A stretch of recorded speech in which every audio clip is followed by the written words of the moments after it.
الحمد للہ رب العالمین الصلاة والسلام علی نبینا محمد وعلی آلہ وصحبہ اجمعین ومن تبعہم بإحسان الی یوم الدین رب اشرح لی صدری ویسر لی امری واحلل عقدۃ من لسانی یفقہوا قولی فاعوذ باللہ السمیع العلیم من الشیطان الرجیم من حمدہ ونفخہ ونفثہ بسم اللہ الرحمن الرحیم. السلام علیکم ورحمۃ اللہ وبرکاتہ. ہمیشہ کی طرح آج کا ہمارا جو پروگرام ہے، پوڈ کاسٹ ہے، وہ بھی بڑا انٹرسٹنگ ہے، اور اس کی بنیاد ایک ہمارے اسلاف میں سے ایک بہت بڑے سلف امام گزرے ہیں، امام محمد بن سیرین رحمہ اللہ. ان کا فرمان ہے، وہ کہتے ہیں ان العلم لا یأتی براحت الجسم. علم جو ہے وہ جسم کے آرام سے نہیں آتا، چونکہ یہ زندگی علم حاصل کرنے کا نام ہے، اور میں اور ہم سے منسلک کافی لوگ، یہ ادارہ جس ادارے کی آپ پوڈ کاسٹ دیکھ رہے ہیں، وہ لوگ بھی علم سے اللہ کی توفیق سے جڑے ہیں. اس علم کو حاصل کرنے میں مشکلات، پریشانیاں آتی ہیں، اور اسی لیے اس علم کو حاصل کرنے کے لیے محنت بھی بڑی کرنی پڑتی ہے. ہمارے علماء، جو بڑے بڑے علماء اسلاف میں سے اور ابھی جو ریسنٹلی گزرے ہیں، ان علماء کی پوری زندگی علم کے میدان میں علم کے لیے جد و جہد محنت کرتے ہوئے گزری ہے. اس لیے ہم انگلش میں یہ ایک سینگ کہتے ہیں کہ great things never came from comfort zones. انسان کو جب بھی کچھ بڑا حاصل کرنا پڑتا ہے، کمفرٹ زون سے نکلنا پڑتا ہے، اور کہتے ہیں علم کے لیے سفر کرنا چاہیے، اور یہ انگلش والا بھی سفر ہے اور اردو والا بھی سفر ہے. تو آج کے اس پوڈ کاسٹ میں ہم اسی چیز کو ڈسکس کرنے بیٹھے ہیں کہ اس علم کو حاصل کرنے کے لیے کس طرح کی محنت کرنے کی ضرورت ہے، کس طرح ہم اس کو آسان کر سکتے ہیں، اور اس کے ساتھ ساتھ جو ہمارے پاس آج پینل ہے، اس نے کس طرح اپنی زندگی میں علم حاصل کرنے کے لیے محنت کی، تاکہ ہم سب کو کچھ نہ کچھ موٹیویشن ہو، ہمارے اسٹوڈنٹس کو، ہم سب کو، ہم خود بھی، ہم ایک اس پوری زندگی طلب علم میں ہیں، as a student of knowledge ہیں، ہمیں بھی اپنے آپ کو اپنے ساتھیوں سے موٹیویشن ملے، اس لیے بیٹھے ہیں آج.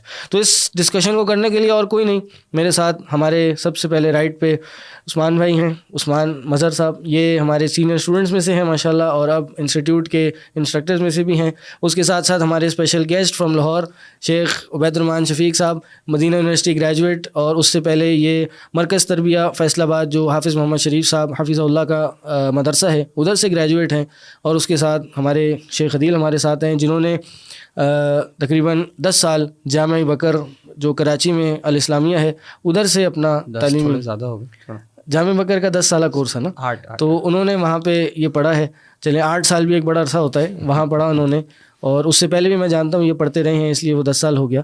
تو ان سے بھی جانیں گے کس طرح کی مشکلات انہوں نے فیس کی اور اس کو کیسے اوور کم کیا، اور آگے دوسروں کو کیا ریکمینڈ کرتے ہیں کہ کیا ان کو ایسی کہہ لیجیے اسٹریٹجیز اپنانی چاہیے، کیا ایسے کام کرنے چاہیے جس سے ان کو علم حاصل کرنے میں آسانی ہو اور پہ ساتھ ساتھ موٹیویشن ہو. تو بسم اللہ مشائخ. سب سے پہلے عثمان بھائی، آپ سیدھے ہاتھ پہ. یہ آج تقدیر کا فیصلہ ہے اور آپ خود بھی آگے بیٹھ گئے، تو اب بتائیے جی، کیا آپ سمجھتے ہیں ہمیں کیا مطلب اس موضوع کے حوالے سے آپ کیسے اپنا کچھ ان پٹ دینا چاہیے؟ بسم اللہ الرحمن الرحیم. ایک تو نمبر 1 شکریہ جی مجھے بلانے کا، شیخ صاحب کے ساتھ بھی ویلکم ٹو بروج.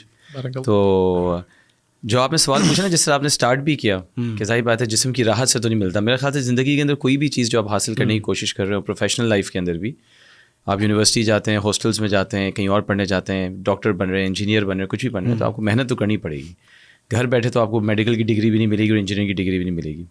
لیکن یہ والی جو پڑھائی، جو علم ہے، جس طرح سے آپ نے کہا کہ قرآن و سنت کا علم یا دینی علم جو حاصل کرنا ہے، اس کے ساتھ ایک ایکسٹرا چیلنجز آتے ہیں، بیکاز یہ آپ سے سیکریفائز مانگتا ہے، because it does not promise you any thing in the future as such. آپ ڈاکٹر کے لیے محنت کر رہے ہیں تو آپ کو پتہ ہے یار میں ایک اچھا ڈاکٹر بنوں گا تو میں کہیں جا کے پھر کچھ کماؤں گا بھی، کچھ مجھے ملے گا بھی، میں ایک ہاسپٹل میں ہوں گا یا واٹ ایور. انجینئر ہیں آپ، اینڈ اینی ادر پروفیشن. لیکن اس پروفیشن کے اندر جو نا اٹس ویری انسرٹن، ٹھیک ہے نا. سب سے بڑا چیلنج یہی ہے، آپ کو پتہ ہی نہیں پڑھ کے اب آپ نے کیا کرنا کیا آپ نے، اور کہاں کس طرح سے استعمال کرنا ہے کس چیز کو. مطلب جب آپ اسٹارٹ کر رہے ہو اسپیشلی کیا فائدہ کیا ہوگا. اور اس لیے جب آپ کے بچے جب آپ کے پاس آ کے کہتے ہیں نا، جیسے میں بھی فادر ہوں، تو وہ کہے کہ جی میں عالم بننا ہے، تو آپ کہیں گے یار اچھا پھر کماؤ گے کہاں سے؟ اور کدھر جاؤ گے, کیا کرو گے, تو یہ بھی ایک مینٹل چیلنج ہے. اس کے علاوہ آپ کو جو دوسری سیکریفائسز ہے وہ تو دینی ہے, ظاہر بات ہے, پڑھنے کی, ٹائم نکالنے کی, کہیں پہ جانے کی, کسی ٹیچر کے ساتھ بیٹھنے کی, صبر سے کام اس میں کرنے کی, پیشنس رہنے کی. اچھا, آپ کی پرسنل اسٹوری پہ بھی آئیں گے انشاءاللہ. کچھ ہم نے پہلے ایک پروگرام بھی ریکارڈ کیا تھا, ہم شیخ کو بتاتے چلیں, اس میں شیخ عدیل نہیں تھے اور یہ نہیں تھا, ہم نے اسٹوڈنٹس کے ساتھ کیا تھا, اس میں آپ تھے. جی. تو وہ علم کے سفر پہ تھا, جرنی آف علم and how to overcome challenges. تو آپ کی اسٹوری کچھ نہ کچھ تو ہمیں پتہ ہے, دوبارہ بھی انشاءاللہ اس کو سنیں گے. لیکن ایک چیز, کیوں اس علم کے لیے محنت کرنی چاہیے, وہ آپ سے سنیں گے, پھر شیخ کے پاس جائیں گے انشاءاللہ. کیوں اس علم کے لیے محنت کرنی چاہیے, مطلب ایسی کیا چیز ہے کہ ایک انسان سنے کہ یار اس کے لیے محنت کرنی چاہیے, وہ کیا ایسی ایک چیز ہے جو انسان کہے نہیں یار. دیکھیں, جو اس کا بڑا کلیشے قسم کا آنسر ہوگا نا, کہ مطلب بہت ہی ایک سلوگن قسم کا آنسر, وہ تو یہ ہوگا جی اللہ تعالیٰ سے محبت کے لیے آپ محنت کریں. لیکن میں اگر صحیح بتاؤں نا بات, تو ریئلی مجھے نہیں پتا کہ وہ کیا چیز ہے جو انر فیلنگ ہے میری, کہ جو روز مجھے اٹھاتی ہے, اور میں پھر یہاں پہ آ کے ریگولر 5 days کی کلاسز لیتے ہیں ہم, بے شک کراچی کسی علاقے سے بھی. کیا چیز پل کرتی ہے, وہ کیا چیز ہے؟ میرا خیال سے اگر میں آپ کو بالکل ایک سمپل ورڈ میں بتاؤں نا, تو ایک ذہنی سکون, سینس آف سیٹسفیکشن, اور ایک اطمینان. مطلب یہ میں آپ کو بولوں گا, مطلب وہ چیز کہنا ہے ٹھیک ہے, آپ کو اللہ تعالیٰ کی محبت, رضا, اور اس کے رسول صلی اللہ علیہ وسلم کی محبت, اور یہ چیز تو امپورٹنٹ ہے جب بھی آپ جا کے پڑھیں گے نا ان کے بارے میں, ورنہ آپ کیوں پڑھیں گے کسی کے بارے میں. لیکن ایک sense of satisfaction, peace, tranquillity جس کو آپ کہتے ہیں نا, اور ایک اچیومنٹ کی بھی ایک سینس آپ کو جو آتی ہے. میں کچھ سیکھتے ہیں اس زمانے میں, اسپیشلی جہاں پہ اتنا فساد, فتنہ اور اس قسم کی چیزیں پھیلی ہوئی ہیں, تو وہ آپ کو ایک فیل ہوتا ہے لٹرلی کہ آپ کو ایک جیسے دولت مل رہی ہے, اس دولت کو آپ فیل نہیں کر سکتے, ٹچ نہیں کر سکتے, لیکن اس کی سیٹسفیکشن کو محسوس کر سکتے ہیں. یعنی ڈیلی آپ کچھ نہ کچھ سیکھ کے جب آپ جا رہے ہوتے ہیں, تو یہ اتنی بڑی اچیومنٹ ہوتی ہے کہ یار بندہ کہ پیسے نہ بھی آ رہے ہوں, مجھے کوئی اور انجوائمنٹ نہ بھی مل رہی ہو, میں کچھ سیکھ کے ایک دل کا سکون ملتا ہے. ڈیلی میں گرو کر رہا ہوں, ڈیلی کچھ نہ کچھ سیکھ کے جا رہا ہوں, ڈیلی جو چیز مجھے نہیں پتہ تھی آج وہ نیا مجھے کچھ سیکھنے کو مل رہا ہے. تو آبویسلی یہ ایک یقیناً ایک بہت یہ انر فیلنگ جو ہے نا آپ کی, جو ایک سیٹسفیکشن, ایک سکون, اطمینان ہے, جو ہر کوئی ڈھونڈ رہا ہے زندگی کے اندر مختلف طریقوں سے. مجھے تو اس میں یہ چیز نظر آتی ہے, محسوس ہوتی ہے, جو مجھے بار بار کھینچ کے پھر لے کر آتی ہے واپس سے چیز. چلیں, جزاک اللہ. شیخ کیسے ہیں آپ؟ الحمدللہ, شکر اللہ کا, آپ ٹھیک ہیں؟ الحمدللہ. ایک آپ بتائیں, آپ علم کی طرف کیسے آئے؟ پہلے تو اپنا کوئی بیک گراؤنڈ بتائیں, پھر بتائیں علم کی طرف کیسے آئے. علم میری زندگی میں, اصل میں اگر میں اپنی زندگی کے حوالے سے بات کروں تو ابتدا میں جب کوئی دین کی طرف رجحان نہیں تھا, اور ہمارے گھرانے کے اندر جو ہمارا سارے کا سارا گھرانہ ہے وہ ایک ماڈرن گھرانہ تھا. تو میری ساری فیملی ہے, ان میں سے سب سے زیادہ ماڈرن گھرانہ ہمارا تھا. میری امی جو ہے وہ بیوٹیشین تھی, ان کے پاس ایٹ دیٹ ٹائم جو ہے وہ اس وقت کی جو ایکٹریسز تھیں وہ آتی تھی کام کروانے کے لیے. اور پوری فیملی کے اندر اگر کوئی ماحول بنانا ہے تو وہ میرے والد صاحب کی ذمہ داری ہوتی تھی کہ وہ ماحول بنانا, جمانا, اور اس کے لیے پھر تمام انتظامات کرنا. تو ایک ایکسٹریم پہ تھی ہماری فیملی ساری. بٹ آفٹر دیٹ وہ حدیث میں بھی آتا ہے, رسول اللہ نے فرمایا کہ من یرید اللہ بہ خیرا یفقہہ فی الدین, اللہ تعالیٰ جس انسان سے بھلائی کا ارادہ کرتے ہیں اس کو دین کی سمجھ بوجھ عطا کر دیتے ہیں. ایک چیز جو میں نے دیکھی ہے کہ عام طور پر ہم سمجھتے ہیں کہ شاید کچھ لوگ قرآن مجید کے ساتھ جڑتے ہیں اور صرف قرآن مجید کو زبانی طور پر یاد کر لیتے ہیں, اس کے فہم کو نہیں سمجھتے, تو شاید اس کا ان کو فائدہ کچھ نہیں ہوتا. لیکن میں نے دیکھا کہ قرآن مجید ایک ایسا نور ہے, اگر آپ نے اس کو بغیر سمجھے بھی یاد کیا ہوا ہے, قرآن مجید کے ساتھ اگر آپ کا انسلاک ہے, تو ایک وقت آتا ہے جب وہ نور نکلتا ہے, وہ نور پھٹتا ہے, اور اس کا اثر آپ کی زندگی میں ہوتا ہے. تو والد صاحب کے ساتھ بھی ایسے ہی تھا کہ انہوں نے بچپن میں قرآن مجید یاد تو کیا ہوا تھا, لیکن جیسے ایک روایتی طور پر یاد کیا ہوا تھا, بس وہ یاد تھا. اس کے بعد نہ تو کبھی بتایا کر لیا, اور اس کے بعد جو ٹھپا لگ گیا حافظ کا, وہ جو ہوتا ہے رمضان کی تراویحاں پڑھا لی. نہیں, رمضان کی تراویح بھی نہیں, بس ایک ٹھپا لگ گیا کہ حافظ ہو گیا, بس اتنا اس حد تک تھا. تو خیر وہ علم کا جو وہ نور, قرآن کا جو نور تھا, اس نے اندر سے نوک کیا. ایک وقت آیا جب, اور پھر الحمدللہ زندگی تبدیل ہوئی, دین کی طرف آئے, والد صاحب آئے, ہم سب گھر والے آئے, تو ہم ساری کی ساری فیملی پھر ہم نے وقف کر دیا اپنے آپ کو دین کے لیے, علم کے لیے. میری والدہ, ٹرننگ پوائنٹ کیا تھا؟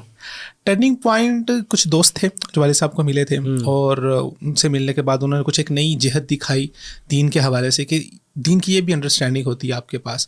عمومی طور پر جب انسان تھوڑا سا پریکٹیکل فیلڈ میں آتا ہے, ایک لائف ہوتی ہے انسان کی جب وہ ہسل فیلڈ میں ہوتا ہے, تو ہسل کے اندر آپ اتنا چیزوں کی طرف نہیں دیکھ رہے ہوتے.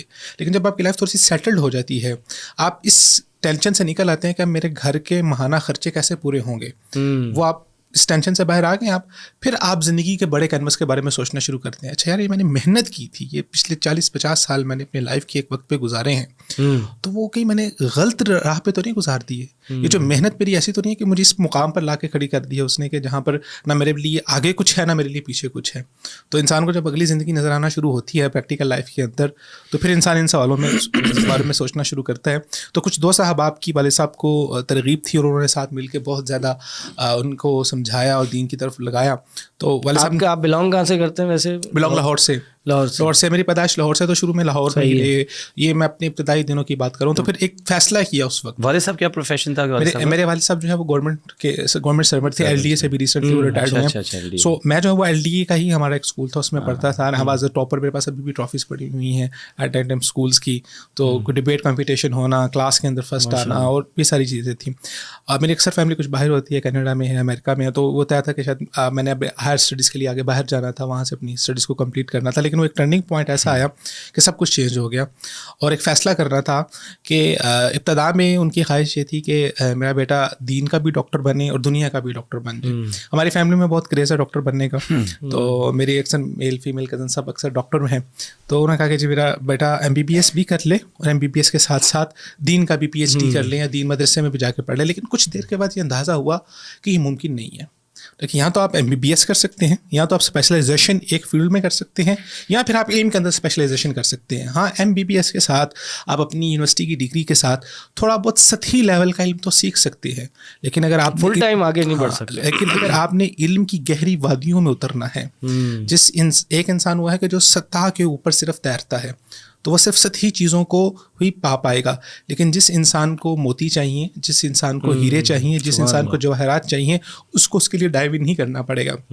تو سمندر کی جتنی گہرائی میں آپ ڈائیو ان کریں گے, اتنے گہری موتی آپ وہاں سے نکال کے لائیں گے. تو وہ ایک چیز سمجھ آ گئی ایٹ دیٹ ٹائم کہ ایک راہ چننی پڑے گی, یا تو پراپرلی پروفیشن دنیا کو بنانا پڑے گا اور دین اس کے ساتھ ساتھ تھوڑا چلتا رہے گا, یا پھر آپ کو ٹوٹلی دین کے اندر آنا پڑے گا, دین کا علم سیکھنا پڑے گا, اس کے لیے ڈیڈیکیٹ ہونا پڑے گا, اور اس چیز کو سیکریفائی کرنا پڑے گا. تو ایک ٹرننگ پوائنٹ آتا ہے ہر ایک انسان کی لائف میں جو علم سیکھتا ہے. ایک مقام آتا ہے جہاں پر اس کو اس بات کا فیصلہ کرنا ہوتا ہے کہ اب اس کی زندگی میں اس کی ترجیحات کیا ہے. کیا وہ دینی علم کو سیکھنے کے لیے اور علم کی گہری وادیوں میں اترنے کے لیے تیار ہے, تو دین اس کے اوپر کچھ مطلب آپ کے والد صاحب نے آپ کو کہا تھا کہ دین کی طرف, پڑھائی کی طرف. ایک میرا ذاتی فیصلہ بھی تھا, اور ایک آپس میں کنسنسس ڈیولپ ہوا, اور پھر اس کے بعد جو ہے پھر میں نے اسکول چھوڑ دیا. بالکل. کس کلاس میں؟ میں غالباً 6-7 کی بات ہے, 6 کلاس میں تھا یا 7 کلاس میں تھا جب وہاں نے اسکول چھوڑ دیا. اور اس کے بعد پھر میں نے حفظ کیا. ہمارے گھر کے ساتھ مسجد تھی, وہاں پر میں نے حفظ کیا. حفظ کے ساتھ کچھ ابتدائی چیزیں تھیں وہ پڑھنا شروع کی. اس کے ساتھ ساتھ کچھ ٹویٹر جو آتے تھے, کچھ انگلش وغیرہ, اور ساتھ ساتھ چیزیں جو ہے وہ آ کے پڑھاتے رہتے تھے. لیکن انٹر انلس کے میں نے حفظ مکمل کیا.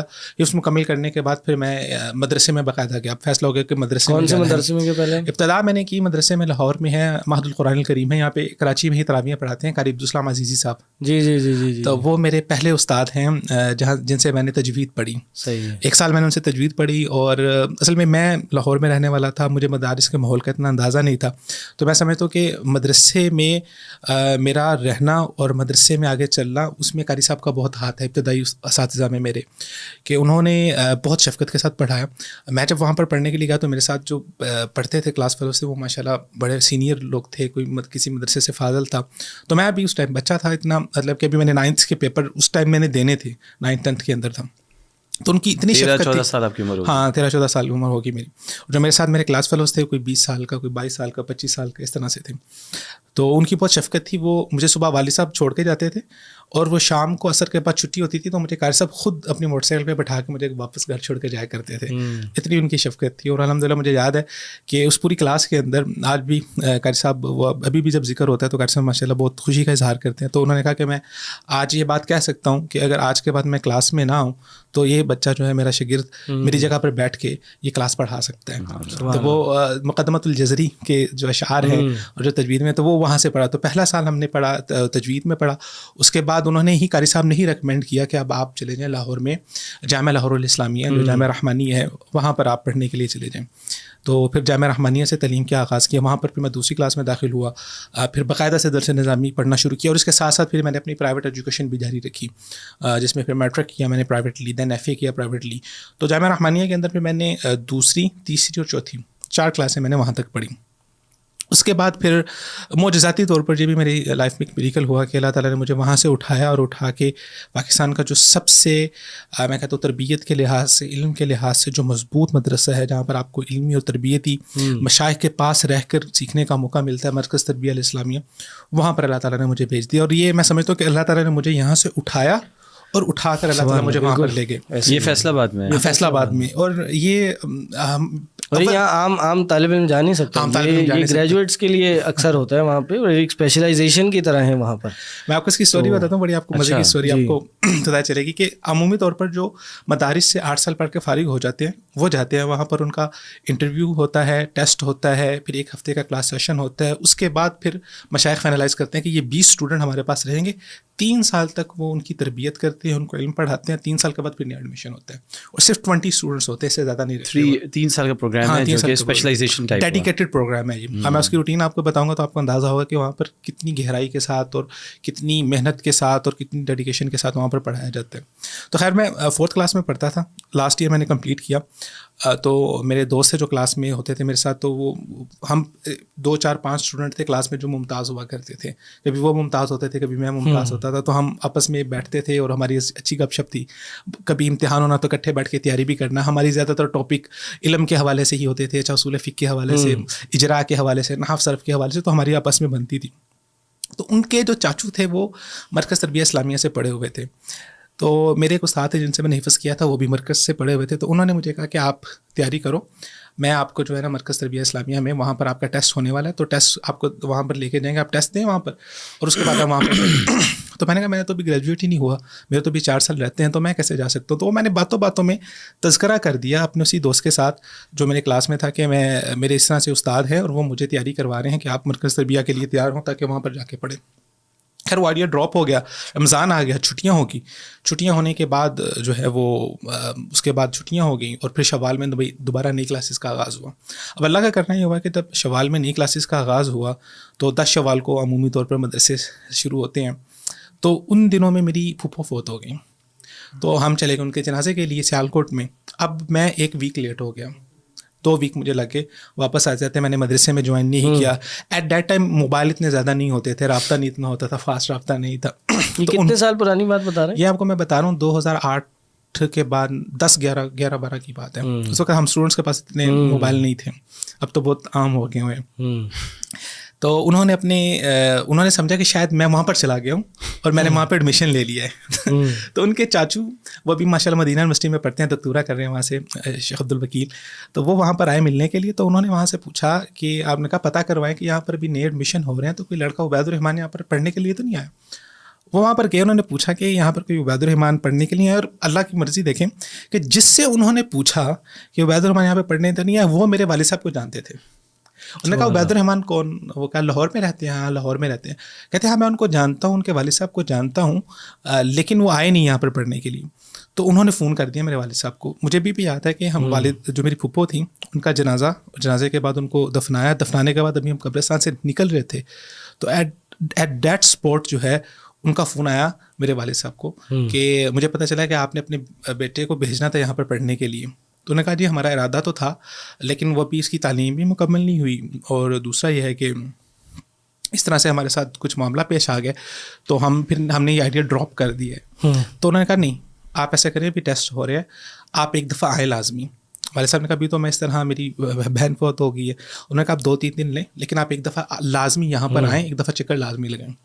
تو خیر انہوں نے موٹیویٹ کیا اور ہم چلے گئے. میں اور والد صاحب, اس سے پہلے کبھی آپ صاحب سے ملاقات نہیں تھی, نہ ہمارا کوئی بیک گراؤنڈ تھا, کوئی علماء جانتے ہوں, کوئی علماء کے ساتھ اٹھے بیٹھے ہوں, کوئی جاننے والا کوئی ایسا بیک گراؤنڈ نہیں تھا. ہم گئے حافظ صاحب کے پاس, حافظ صاحب سے جا کے ملے. حافظ صاحب کو آفس تھا, میری پہلی ملاقات تھی استاد جی کے ساتھ. ہم بیٹھے آفس میں, تو حافظ صاحب سے انہوں نے بتایا کہ اس طرح سے مجھ سے پوچھا آپ مدرسے میں پڑھتے ہو؟ میں نے کہا جی ہاں. کیا کون سی کتابیں پڑھی ہیں؟ میں نے بتایا یہ میں نے کتابیں پڑھی ہیں. تو حافظ صاحب کے پاس ایک نا کتاب پڑھی ہوئی تھی عربی کی, بڑی کتاب تھی, وہ جہازی نسخے ہوتے ہیں, وہ پڑھی ہوئی تھی. وہ حافظ صاحب نے کھول کے میرے سامنے رکھ دی. تو انہوں نے کہا وہ غیر عرب کی تھی, یہ جو بڑی قدیمی والوں کی قدیمی والے نسخے. تو حافظ صاحب نے مجھے کہا کہ آپ اس کو پڑھنا شروع کریں. تو وہ بغیر اعراب کے تھی. تو اس ٹائم جتنے بھی آتے تھے اعراب کے بغیر اس کو پڑھنا شروع کیا. بیچ میں کچھ 1-2 صیغے حافظ صاحب نے پوچھے, کچھ اعراب کی وجہ پوچھی کہ اعراب کیوں ہے. اور ایٹ دیٹ ٹائم تو بالکل ابھی ہم پڑھ ہی رہے تھے, اور اس ٹائم ہم اجرا بھی کر رہے تھے. تو اس وقت نحو صرف بہت اچھی تھی. تو عربی کا حافظ صاحب نے ٹیسٹ لیا تو وہ الحمدللہ بہت اچھا رہا, اور حافظ صاحب نے جو سوال پوچھے میں نے جواب دے دیے, اور بہت اچھے جواب دیے. تو حافظ صاحب بہت خوش ہوئے اس بات پہ. تو حافظ صاحب کہتے چلے آپ رکیں. اب ویسے ہمارے ٹیسٹ تو ہو چکے ہوئے ہیں, اور ہم نے جو لڑکے رکھنے تو وہ بھی رکھ لیے ہیں, لیکن ابھی حافظ مسعود عالم صاحب اور ارشاد اللہ قصری صاحب وہ آئیں گے, تو ان سے ایک دفعہ میں ٹیسٹ دلواؤں گا, اور وہ فائنلائز کر دیں گے, تو پھر ہم آپ کے بچے کو یہاں پر رکھ لیتے ہیں. پھر مشائخ آئے, حافظ مسعود عالم صاحب, اسری صاحب, انہوں نے ٹیسٹ لیا. تو وہ الحمدللہ وہ جب لسٹ لگی تو لسٹ میں سب سے اوپر میرا نام انہوں نے لکھا ہوا تھا, تو اللہ تعالیٰ نے قبول کر لیا. تو اس کے بعد حافظ صاحب نے کہا کہ آپ اپنے بیٹے کو یہاں پر چھوڑیں, بس اب آپ یہاں پہ چھوڑ کے چلے جائیں, اب یہ ہمارا بچہ, اب ہم اس کو پڑھائیں گے. والد صاحب کہتے ہیں کہ آپ جانے دیں, کوئی بستر وغیرہ لے ہیں کچھ. انہوں نے کہا کہ نہیں, اب وہ سارا انتظام کرنا ہماری ذمہ داری ہے. سن کے تو میرا بھی دل جا رہا ہے جانے کا. تو وہ حافظ صاحب نے وہاں پر الحمدللہ پھر مجھے موقع ملا کہ حافظ شریف صاحب جو پاکستان کے اس وقت میں سمجھتا ہوں کہ 3 بڑے علماء ہیں, حافظ شریف صاحب, مسعود عالم صاحب اور ارشاد اللہ قصری صاحب, جو پنجاب میں پائے جاتے ہیں. اور یہ ایک ایسی 3 علماء کی تکڑی آپ اسے کہہ لیں گے, 3 ایسی جوڑی ہے جو میں دیکھتا ہوں آج سے کچھ عرصہ قبل سعودی عرب میں ہوا کرتی تھی. شیخ صالح عثیمین, شیخ بن باز اور شیخ البانی. جس طرح اللہ تعالیٰ نے شیخ البانی رحمہ اللہ کو حدیث کے اندر ضبط دیا تھا, اس طرح اللہ تعالیٰ نے ارشاد اللہ قصری صاحب کو حدیث کے اندر ملکہ دیا ہے, اسماء الرجال کے اندر. اور جس طرح آپ شیخ صالح العثیمین کے پاس ان کی جب کتابیں پڑھتے ہیں تو آپ کو اندازہ ہوتا ہے کہ آپ اصول حدیث پڑھیں گے تو آپ کو لگے گا کہ شیخ صالح العثیمین سے بڑا کوئی حدیث کا عالم نہیں ہے. آپ فقہ کی میں ان کی کتابیں کھولیں گے تو آپ کو لگے گا کہ فقہ میں ان سے بڑا کوئی عالم نہیں ہے. آپ اصول کھولیں گے تو آپ کو لگے گا اصول میں ان سے بڑا کوئی عالم نہیں ہے. اسی طرح حافظ شریف صاحب, اللہ تعالیٰ ان کی زندگی میں برکت دے, ان کو صحت و ایمان والی زندگی دے. وہ ماشاءاللہ جامع الکل ہیں. اصول حدیث, اصول فقہ, آپ کسی بھی علم میں ان کے بارے ان سے بات کریں. حتیٰ کہ ہمیں حافظ صاحب نے کچھ ایسی کتابیں جو ہمارے عام اہل حدیث مدارس میں نہیں پڑھائی جاتی, جیسے شرح اللہ جامی, ہمیں حافظ صاحب نے پڑھے. حافظ صاحب نے فلسفے اور منطق کی کتابیں بھی پڑھی ہوئی ہیں, اس میں بھی ماشاءاللہ بہت ماہر. ہمیں نحو میں حافظ صاحب نے امام سیبویہ کی کتاب بھی کھول کے دے دی, نے کہا سیبویہ کی کتاب سے پکڑیں اور ان چیزوں سے دیکھیں. تو ماشاءاللہ حافظ شریف صاحب وہ جامع الکل ہیں, جس طرح شیخ صالح عثیمین ہیں. اور جس طرح اللہ تعالیٰ نے فقہی بصیرت اور گہرائی شیخ ابن باز رحمۃ اللہ علیہ کو عطا کی تھی, اس طرح حافظ مسعود عالم صاحب, انہوں نے ہمیں 3 سال تفسیر پڑھائی ہے, اور صرف 3 سال تفسیر کے اندر انہوں نے گزارے ہیں. اور کس طرح سے وہ جامع الکل تھے, اور کس طرح سے اللہ تعالیٰ نے ان کو جو فقہی بصیرت اور گہرائی اور جو فہم کی گہرائی اللہ تعالیٰ نے ان کو عطا کی ہے. تو اس طرح سے وہ 3 ماشاءاللہ وہاں پر علماء موجود ہیں, اور ہمیں اتفاق رہا کہ ہم نے 3 سال ان کے پاس پڑھا. پھر وہاں کا جو طریقہ, میرے خیال سے سارا پوڈ کاسٹ کا وقت تو مزہ آ رہا ہے, ہم پہنچ گئے. میں مرکز تربیہ میں بیٹھا ہوں, مشائخ بیٹھے ہیں سامنے.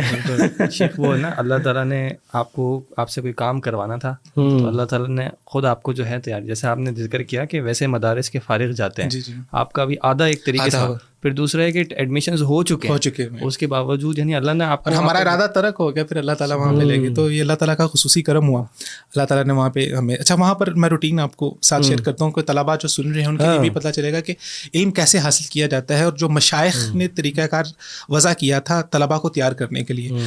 اصل میں مرکز تربیہ کو بنانے کا جو اصل مقصد, جب ہم شیوخ سے پوچھتے ہیں کہ آپ کا کیا مقصد تھا, کیونکہ بچہ جو 8 سال پڑھ رہا ہے, 8 سال کے بعد 3 سال دینا بہت مشکل ہو جاتا ہے. آج کل کے دور میں تو اور مشکل ہو گیا.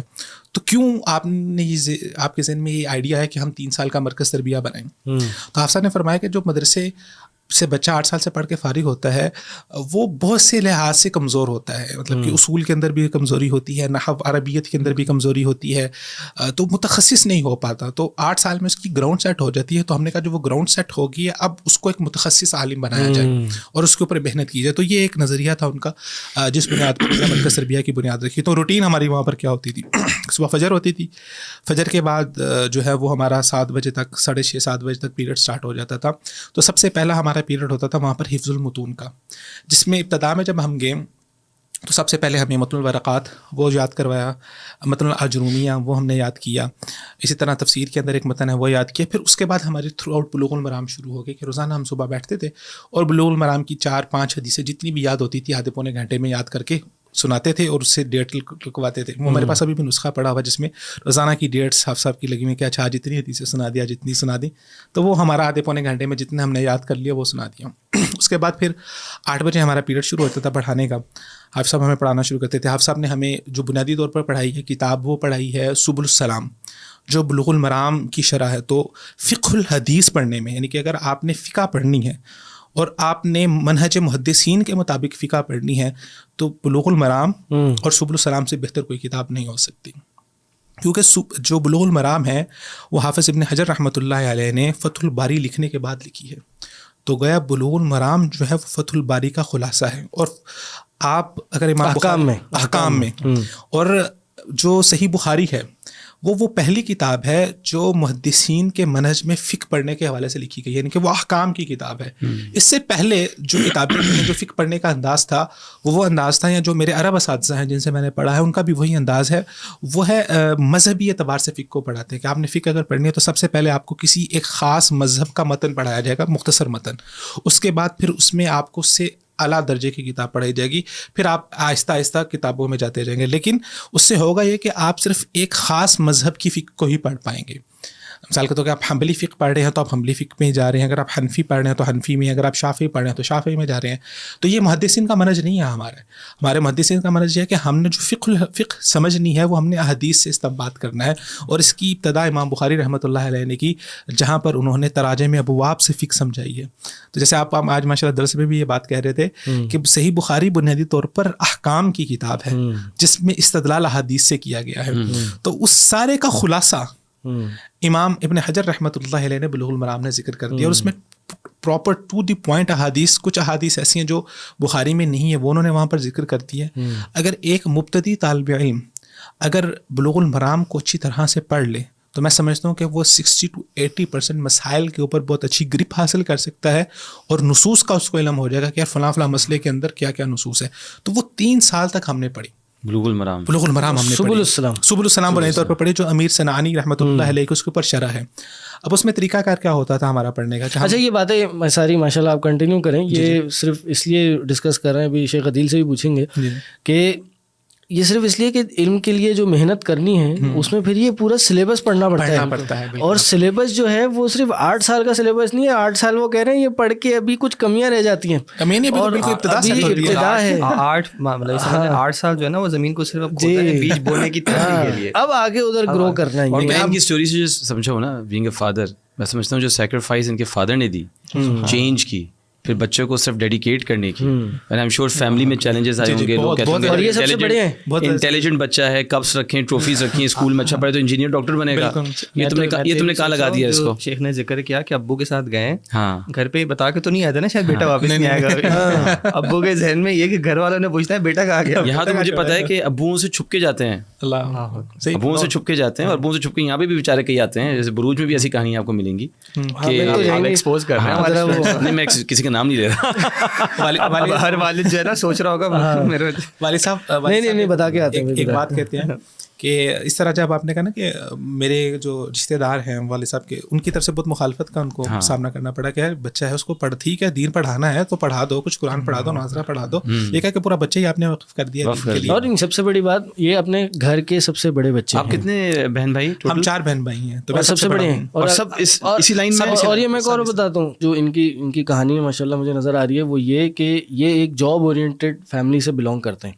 اور بہرحال بزنس فیملیز کا بھی ایسا ہی ہوتا ہے اکثر, لیکن بزنس فیملی میں یہ ہوتا ہے کہ اگر بچہ بزنس کو فوراً جوائن نہ کرے نا تو اتنا فیملی کی جو ڈائریکٹ ایکسپینسز ہیں نا وہ افیکٹ نہیں ہوتے. کیونکہ پہلا سوال تو یہ آتا ہے نا کہ فائنینشلی کہاں سے بچہ کیا کماؤ گے کہاں سے. اور جہاں پہ اسپیشلی جو بچہ اکیڈیمکلی پرفارم کر رہا تھا جیسے یہ کہہ رہے ہیں, تو لوگ تو کہتے ہیں یار تم تو فیوچر خراب کر, کیریئر خراب کر دیں گے, ہمارا گھر کیسے چلے گا. اور جاب میں آپ کو پتہ ہے شروع سے آپ نے کیا تو آہستہ آہستہ آپ آگے بڑھتے ہیں. اگر 8-10 سال کا گیپ آ گیا پھر تو پتہ نہیں آپ کو جاب دے بھی نہیں کوئی اور کیا ہو.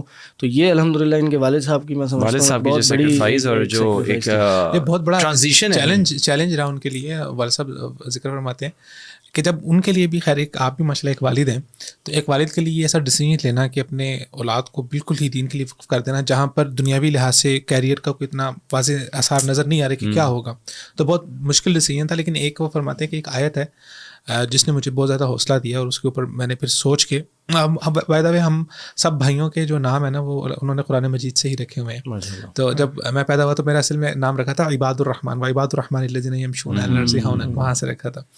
تو میری جو چھوٹی بہن ہے ان کا نام ہے نشرح، تو علم نشرح لک صدرک سے رکھا ہوا تھا. سو انہوں نے کہا قرآن مجید سے تلاوت تو کرتے تھے وہ. تو جو آیت ہے 4 سپارے کی، لن تنالوا البر حتى تنفقوا مما تحبون، تم اس وقت تک نیکی کو نہیں پہنچ سکتے جب تک اللہ کے راہ میں وہ خرچ نہ کرو جو تمہیں سب سے زیادہ محبوب ہے. تو کہتے ہیں میں نے سوچا کہ میرے نزدیک سب سے زیادہ میری قیمتی چیز کیا ہے، کہ میرا مال سب سے زیادہ قیمتی ہے، میری نوکری سب سے زیادہ قیمتی ہے، میرا گھر سب سے زیادہ قیمتی ہے. تو وہ کہتے ہیں میں ایک نتیجے پہ پہنچا کہ میری اولاد میرے نزدیک سب سے قیمتی ہے، تو اس کو ہی اللہ کی راہ میں خرچ کر دیا جائے. جب بھی آپ یہ آیت پڑھتے ہیں ہم ہل جاتے ہیں، مگر ہم جیسے جو ہے وہ آگے بڑھ جاتے ہیں. سو جب اللہ آپ کے والد کی اس قربانی کو قبول کرے، اور ماشاء اللہ قبول ہو رہی ہے. اللہ آپ کو میں یہ کہنا چاہتا ہوں جو 4 سال کے بعد آپ اس انسٹیٹیوٹ میں چلے گئے نا، یہ باپ کی بھی دعائیں ہوں گی اور ان کی محنت ہے جو اللہ تعالیٰ اس کو ان کی آنکھوں کو ٹھنڈا کر رہا ہے. یہاں پہ میں چاہوں گا ہم تھوڑا سا پیرنٹس کو، خاص کر فادرس کو جو ہے وہ ایک یاد دہانی کرائیں. اور جو فادرس فیوچر میں بننا چاہ رہے ہیں یا بننے کا ارادہ ہے، انشاءاللہ ارادہ کہ اللہ تعالیٰ کی طرف سے ہی ہوتا ہے، لیکن یہ کہ واقعتاً ایک اسٹوڈنٹ کی زندگی میں اس کے والد کی سپورٹ کی وجہ سے بہت چیزیں آسان ہو جاتی ہیں. دنیا والے کیا کہہ رہے ہوں، کیا نہ کہہ رہے ہوں، جب آپ کو یہ محسوس ہوتا ہے نا کہ زندگی میں میرا، آپ دیکھیں نبی صلی اللہ علیہ وسلم کے ساتھ بھی ان کے جب چاچا تھے تو ایک معاملہ ان کے لیے اور تھا. اسی طرح ایک اسٹوڈنٹ، اور ہمارے پاس کتنے کیسز آتے ہیں کہ اسٹوڈنٹس کا پہلا کنسرن یہ ہوتا ہے کہ والدین سپورٹ نہیں کر رہے. جب وہ والدین کی سپورٹ ملنے لگتی ہے نا، زندگی بہت آسان محسوس ہوتی ہے. بالکل صحیح کہہ رہا. تو والدین تو مسجد جانے سے ہمیں تو ایسے بچے ملتے ہیں کہ بھی میں تو فجر جو نا چھپ کر آیا ہوں ذرا گھر والوں سے. خواتین کے اتنے کیسز آتے ہیں کہ حجاب جو ہے وہ والدین منع کر رہے ہیں کہ وہ حجاب نہ، داڑھی کیوں رکھ لی تم نے. دیکھیے نا، سلف میں سے بھی ایک سلف میں سے گزرے ہیں ہشام بن عمار، یہ امام بخاری کے اساتذہ میں سے ہیں اور روات البخاری میں سے ہیں. یہ کہتے ہیں میرے والد نے ایک گھر اپنا تھا وہ بیچا 20 دینار کا، اور جہزنی لطلب العلم والحج، اور مجھے طلب علم کے لیے اور حج کے لیے تیار کیا. تو یہ دیکھیں نا والد کی قربانی تھی. اور ہم دیکھتے ہیں کہ یہ جو پہلے امام بخاری تھے، امام احمد بن حنبل تھے، ان کے والدین کی کیا کیا قربانی تھی. تو بہرحال اس پہ تو انشاءاللہ بات کریں گے. شیخ آپ اپنا روٹین بتا رہے تھے وہاں پہ، جو ہم بائی میں نے گستاخی کی کاٹنے کی آپ کو تھوڑی سی. تو ابتدا ہوتی تھی پہلے حافظ شریف صاحب آتے تھے، تو ان کے کچھ دن مخصوص تھے. تو کچھ دنوں کے اندر وہ ہمیں فقہ پڑھاتے تھے، جیسے سبل السلام پڑھتے تھے. پھر کچھ دنوں میں وہ ہمیں اصول حدیث پڑھاتے تھے، جس میں حافظ احمد شاکر کی کتاب الباعث الحسیس علی اختصار علوم الحدیث کے اوپر، امام نووی کی کتاب کے اوپر انہوں نے کچھ اپنی تشریحات لکھی ہیں. تو اس کا طریقہ کار یہ ہوتا تھا پڑھنے کا کہ ہم کتاب وہ مین پڑھتے تھے، لیکن اس کے ساتھ ساتھ اصول حدیث میں جتنی امہات الکتب ہیں، جیسے مقدمہ ابن الصلاح ہے، حافظ سخاوی کی کتابیں ہیں، نکت علی ابن الصلاح ہے، وہ تمام کی تمام کتابیں ہمارے مطالعے میں رہتی تھی. اس سے پہلے جو فقہ ہم پڑھتے تھے اس میں بھی ہوتا تھا کہ اصل تو ہم پڑھتے تھے وہاں سے ہی فقہ، لیکن اس کے ساتھ ساتھ جو ہمارے مطالعے میں رہتی تھیں، جہاں سے ہم نے اصل مراجعہ کرنا ہوتا تھا، وہ مراجعہ ہوتا تھا امہات الکتب سے، امام شافعی کی الام سے، محلہ ابن حزم سے، مغنی ابن قدامہ سے، نیر الاوطار امام شوکانی سے. تو اس کا فائدہ یہ ہوا کہ ایک اصل کتاب تھی اور اس کے ساتھ ساتھ امہات الکتب سے استفادہ کرنے کا موقع ملا، جو عام مدارس میں شاید طلباء دیکھ بھی نہیں پاتے کبھی زندگی میں کہ مغنی ابن قدامہ ہوتی کیسے ہے یا محلہ ابن حزم ہوتی کیسے ہے. تو اصول فقہ انہوں نے پڑھائی، تو اس میں بھی جتنی بھی الاصول من علم الاصول جتنی بھی کتابیں تھی بنیادی، اس کے ساتھ انہوں نے جوڑ دیا، اس کے ساتھ اس سے استفادہ کرنا، پھر اگلے دن آنا کلاس میں اس کے اوپر بحث ہونی، اور اس کے ساتھ ساتھ پھر اصول فقہ اصول حدیث میں یہ وہ ہمیں پڑھاتے تھے. پھر آ جاتے تھے 10 بجے حافظ مسعود عالم صاحب، انہوں نے ہمیں تفسیر پڑھائی. پہلے انہوں نے مقدمہ اصول تفسیر سے شروع کیا، پھر انہوں نے جتنے بھی مفسرین ہیں ان کے منہج کے مطابق انہوں نے ہمیں تفسیر پڑھانا شروع کی، جس میں زمخشری کشاف سے لے کے ابن جریر الطبری کے منہج سے لے کے بحر المحیط کے منہج سے لے کے جتنی بھی امہات الکتب ہیں تفسیر کی، اس کے بارے میں انہوں نے ہمیں پڑھایا، اور تفسیر کی گہرائی میں انہوں نے الحمدللہ ہمیں پڑھایا. پھر اس کے بعد آ جاتے تھے ارشاد القصیر صاحب، جو اسپیسیفکلی ہمیں اسماء الرجال اور حدیث کے روات کے بارے میں پڑھاتے تھے. تو انہوں نے ابتدا کی تھی حافظ ابن حجر رحمۃ اللہ علیہ کی کتاب نخبۃ الفکر سے. تو وہ میں نے ان سے لفظاً ساری کتاب پڑھی. وہ آج بھی میرے پاس ان کے جو ہیں وہ سند ہوئی کتاب میرے پاس موجود ہے. پھر اس کے بعد انہوں نے ضوابط الجرح والتعدیل، کہ کسی بھی راوی کے اوپر جب جرح و تعدیل کرتے ہیں تو اس کے ضوابط کیا ہیں، وہ مدینہ یونیورسٹی کے نصاب میں بھی پڑھائی جاتی ہے، وہ لفظاً پڑھی. پھر اس کے بعد امام سیوطی رحمۃ اللہ علیہ کی تدریب الراوی، وہ ایک امہات الکتاب میں سمجھی جاتی ہے، اصول حدیث میں بنیادی کتاب ہے، وہ پھر ہمیں مدینہ یونیورسٹی میں پورے 4 سال میں جو کلیہ حدیث میں وہ یہ کتاب پڑھائی جاتی ہے. تو اس کے ساتھ ساتھ پھر ہمارا ہوتا تھا پریکٹیکل. اب ہمیں جب تخریج کروائی حافظ شریف صاحب نے تو بخاری اور مسلم کی احادیث کی تخریج کی ہم نے اسناد کو جمع کرتے ہوئے، کہ مختلف کتب کے اندر جو اس کی اسناد آتی ہیں ان اسناد کو جمع کرتے ہوئے ان کی تخریج، اور اس کے بعد پھر جو ہے وہ ابو داؤد، نسائی، ترمذی، ابن ماجہ کی منتخب احادیث کی اسناد کی تحقیق اور اسماء الرجال کے اوپر حکم لگانا.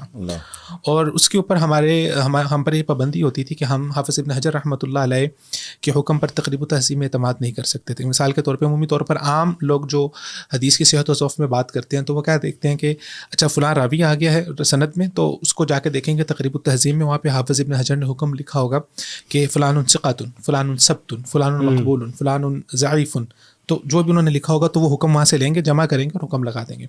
لیکن ہمارے اوپر یہ تھا کہ ہم نے حافظ ابن حجر کے حکم پہ اعتماد نہیں کرنا، ہم نے پیچھے جانا ہے پرانی کتابوں کی طرف. تو جو تقریب التہذیب ہے بنیادی طور پر یہ خلاصہ ہے ابن حجر کی ہی ایک کتاب تہذیب التہذیب کا، اور تہذیب التہذیب 8 سے 9 جلدوں میں ہے.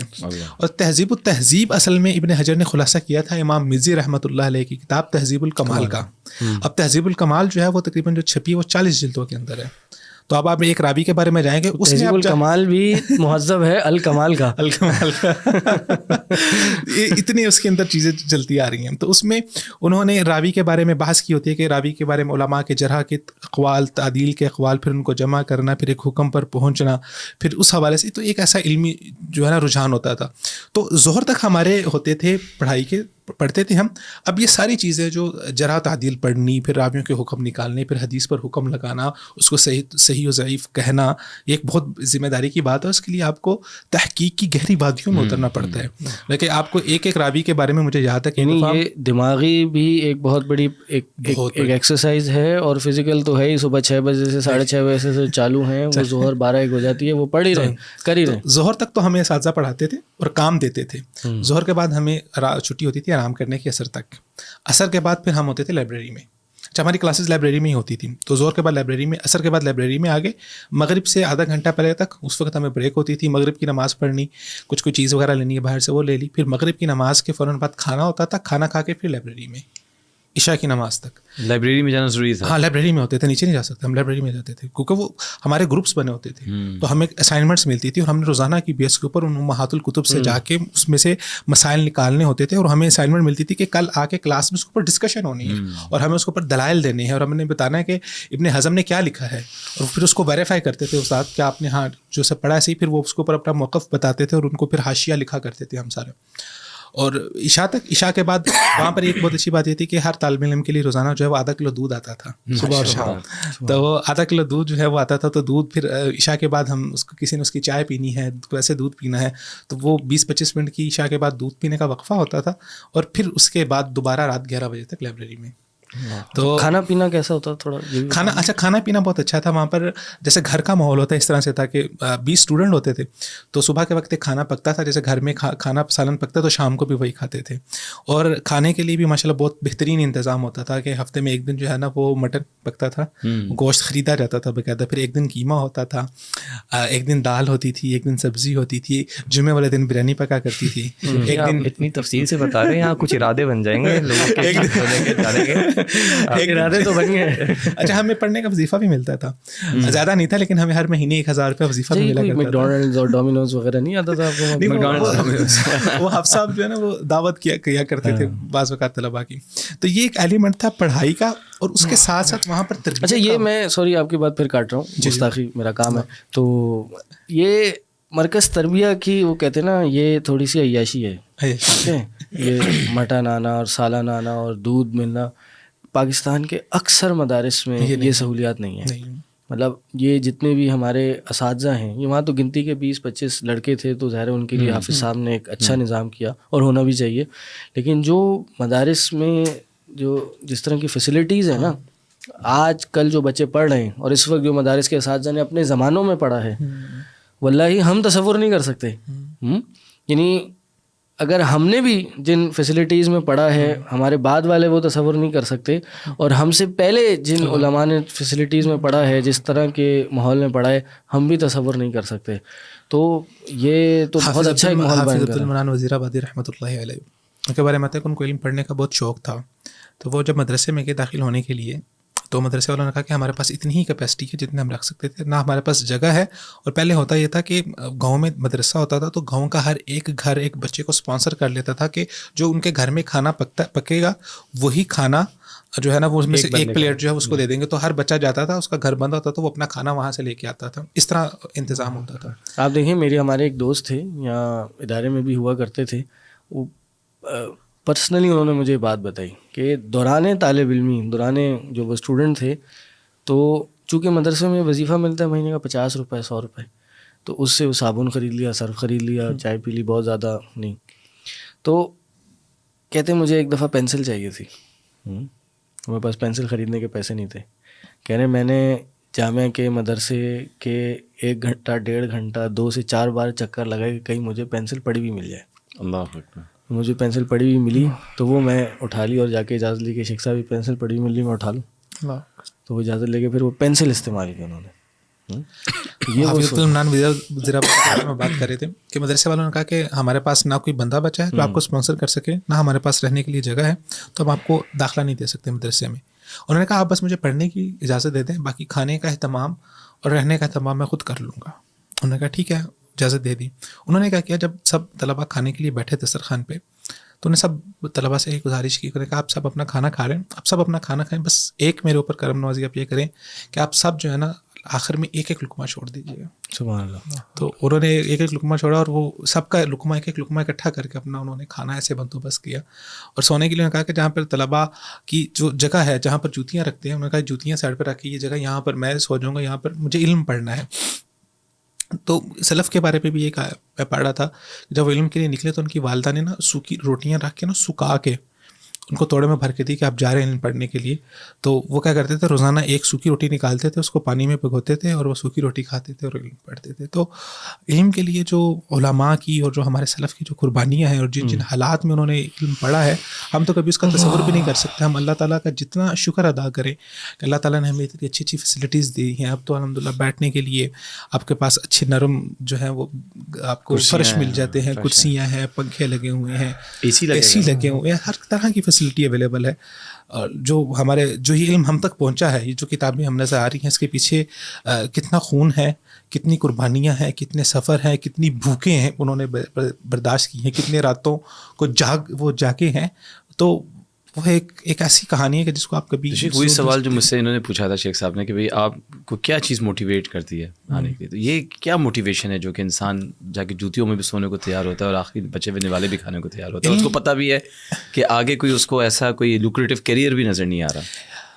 عثمان بھائی, علم کا جو ذائقہ ہے نا, جی ایک دفعہ انسان جو علم کے ذائقے کو چکھ لیتا ہے, اور علم سے مراد کیا ہے, علم سے مراد ہے انما یخشی اللہ من عبادہ العلماء, کہ وہ علم جو آپ کو اللہ تعالیٰ کی معرفت کروا دیتا ہے, جو اللہ تعالیٰ کی پہچان کروا دیتا ہے, اس علم کا ذائقہ جس کو لگ جاتا ہے نا, پھر اس کے سامنے دنیا کے تمام ذائقے بے ذائقہ ہو جاتے ہیں, تمام رنگ بے رنگ ہو جاتے ہیں. اللہ تعالیٰ فرماتے ہیں کہ اما الزبد فیذهب جفاء واما ما ينفع الناس فيمكث في الارض. جو جھاگ ہوتی ہے وہ تو اڑ جاتی ہے, اما ما ينفع الناس جو لوگوں کے لیے چیز فائدہ مند ہوتی ہے, فيمكث في الارض وہ زمین کے اندر ٹھہر جاتی ہے. تو علم وہ مضبوطی ہے, علم وہ آپ کو کلیئرٹی دیتا ہے اس دنیا کے اس فتنے والے دور کے اندر. جب آپ کے سامنے کینوس کلیئر ہوگا, وہ علم کی دولت ہی ہے جو آپ کو اس کینوس میں آپ کے سامنے وہ کلیئر کرے گی. اور ایک اور حدیث پہ رسول اللہ نے فرمایا کہ علماء ورثۃ الانبیاء, علماء جو ہیں وہ انبیاء کے وارثین ہیں. اور انبیاء کی وراثت کو درہم و دینار تو نہیں ہے, وہ علم ہے, یہ وہ وراثت ہے جو انبیاء کی ہے. تو انبیاء, اور ایک حدیث میں رسول اللہ نے فرمایا کہ اشد البلا, سب سے زیادہ اللہ تعالیٰ کی سختی جن لوگوں پر آئی ہے وہ انبیاء ہیں. تو انبیاء کے وارثین کے علماء پر بھی سختیاں آئی ہیں. تو البلا جو ہے نا, یہ تو علم کے ساتھ جڑی ہوئی ہے, آزمائش تو علم کے ساتھ جڑی ہوئی ہے. اور وہ آزمائش کیوں ہے کہ اب رسول اس کائنات میں سمجھتا ہوں کہ جو سختی اور جو آزمائش رسول اللہ صلی اللہ علیہ وسلم کی ذات پر آئی ہے شاید کسی پر نہ آئی ہے. تو جتنی زیادہ سختی مقام بھی اتنا بڑا. علم کے اندر بھی جتنی بلا اور آزمائش کے اندر سے آپ اس کاٹھ میں سے گزریں گے, اور وہ پھر آپ یہ بھی بات ہو سکتی ہے کہ انبیاء کو کیا ضرورت تھی کہ انہوں نے اپنی ساری چیزیں قربان کی, صحابہ کو کیا وہ موٹیو تھا, کہ یہی بات تو وہ کرتے تھے نا کفار مکہ کہ رسول اللہ صلی اللہ علیہ وسلم نعوذ باللہ من ذالک ساحر و جادوگر ہے, لفظ کفر نہ باشد. ان کو سمجھ نہیں آتا تھا کہ کیسے ایک بندہ رسول اللہ کی مجلس میں آتا ہے اور وہ دین کے علم کو سیکھتا ہے, رسول اللہ دینی علم کی بات کرتے ہیں, اور وہ بندہ اپنی کل جائیداد, اپنی مال و دولت, اپنا سب کچھ ایک لمحے میں قربان کرنے کے لیے تیار ہو جاتا ہے آدمی. یہ وہ علم کا یہ وہ ذائقہ ہے جو بندہ دور دور سے بیٹھا ہے وہ کبھی نہیں اس کو چکھ سکتا. وہ دیکھیں نا, یہ عمر بن عبد الکریم, یہ سیر اعلام النبلاء میں واقع ہے کہ طلب علم میں ان کی سردی کی شدت کی وجہ سے, سردی اتنی تھی کہ اس کی شدت کی وجہ سے ان کی انگلیاں ضائع ہو گئیں, بعض انگلیاں جو یہ کہتے ہیں نا کہ آئس بائٹ ہو گیا. تو اس سفر میں یہ نکلے ہوئے تھے, شاید اپنی حفاظت نہیں کر سکے اور یہ ہو گیا. اور یہ ابو حاتم الرازی رحمہ اللہ, ان کے بارے میں آتا ہے, وہ کہتے ہیں کہ اس طلب علم کے سفر میں تقریباً میرا سفر تھا 8 مہینے کا, لیکن وہ کسی وجہ سے سال کا ہو گیا.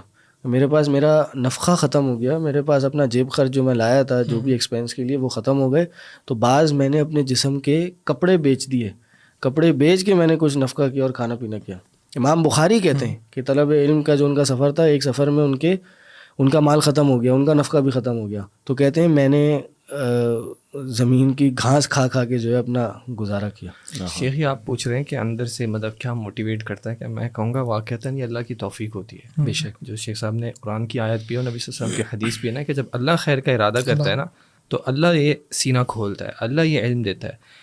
تو اگر کسی کو چاہیے تو سب سے پہلے اس کو اللہ سے دعا کرنی پڑے گی, اس کو اللہ سے واقعتاً سچے دل سے دعا کرنی پڑے گی کہ اللہ تعالیٰ یہ جو باتیں کر رہے ہیں, یہ جو علماء کا بتا رہے ہیں کہ کس کس چیز پہ انہوں نے اکتفا کر کے اس چیز کو, جیسے امام نسائی کا مشہور ہے کہ وہ روایت کرتے ہیں ایک استاد سے خاص کر, اور وہ کہتے ہیں ان کے اوپر قرات کی جا رہی تھی اور میں سن رہا تھا, اور اس میں جو علماء بیان کرتے ہیں کہ وہ باہر کھڑے ہو کے جو ہے وہ سن رہے تھے, وہ جالی کے باہر کھڑے ہو کے سن رہے ہیں, باہر نکال دیں. اور ہمارے یہاں پہ دیکھنے کا رویہ کیا ہوتا ہے کہ نہیں ہمارا اے سی نہیں چل رہا, کیا ہو گیا آپ لوگوں کو, چائے وقت پہ نہیں آ رہی, کیا ہو گیا یہاں پہ صفائی نہیں ہوئی تھی.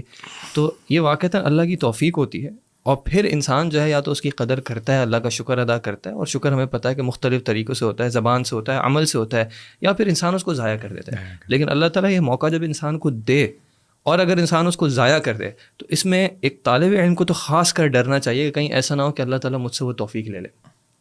نہیں وہی ہے نا کہ اللہ چنتا ہے, یہ اللہ کے چنیدہ بندے ہوتے ہیں. بالکل, ہم واقعتاً ہم نے کچھ ایسا کیا نہیں ہے جس پہ ہم کہہ سکیں کہ ہم اس چیز کے ڈیزرونگ ہیں کہ ہم دین کا علم ہمیں ملے, کوئی ہم پہ محنت کرے. شیخ صاحب جیسے ذکر کر رہے ہیں کہ اساتذہ نے وہ بھی دیکھیں جو کہہ رہے ہیں 3 سالوں کے 20 طلبہ جو ہیں وہ چنتے ہیں. آپ دیکھیں اکثر اساتذہ کی خواہش ہوتی ہے کہ میرے سننے والے بہت ہوں اور چینج ہوتے رہے نا. اب شیوخ 3 سال تک صرف اور صرف 20 پہ محنت کر رہے ہیں, اپنا وقت دے رہے ہیں, اپنی محنت دے رہے ہیں. ان کو جتنی شیخ خود بتا رہے ہیں کہ ان کو محنت کرنی پڑتی ہے, آپ سوچیں اس استاد کو کتنی محنت کرنی پڑتی ہوگی.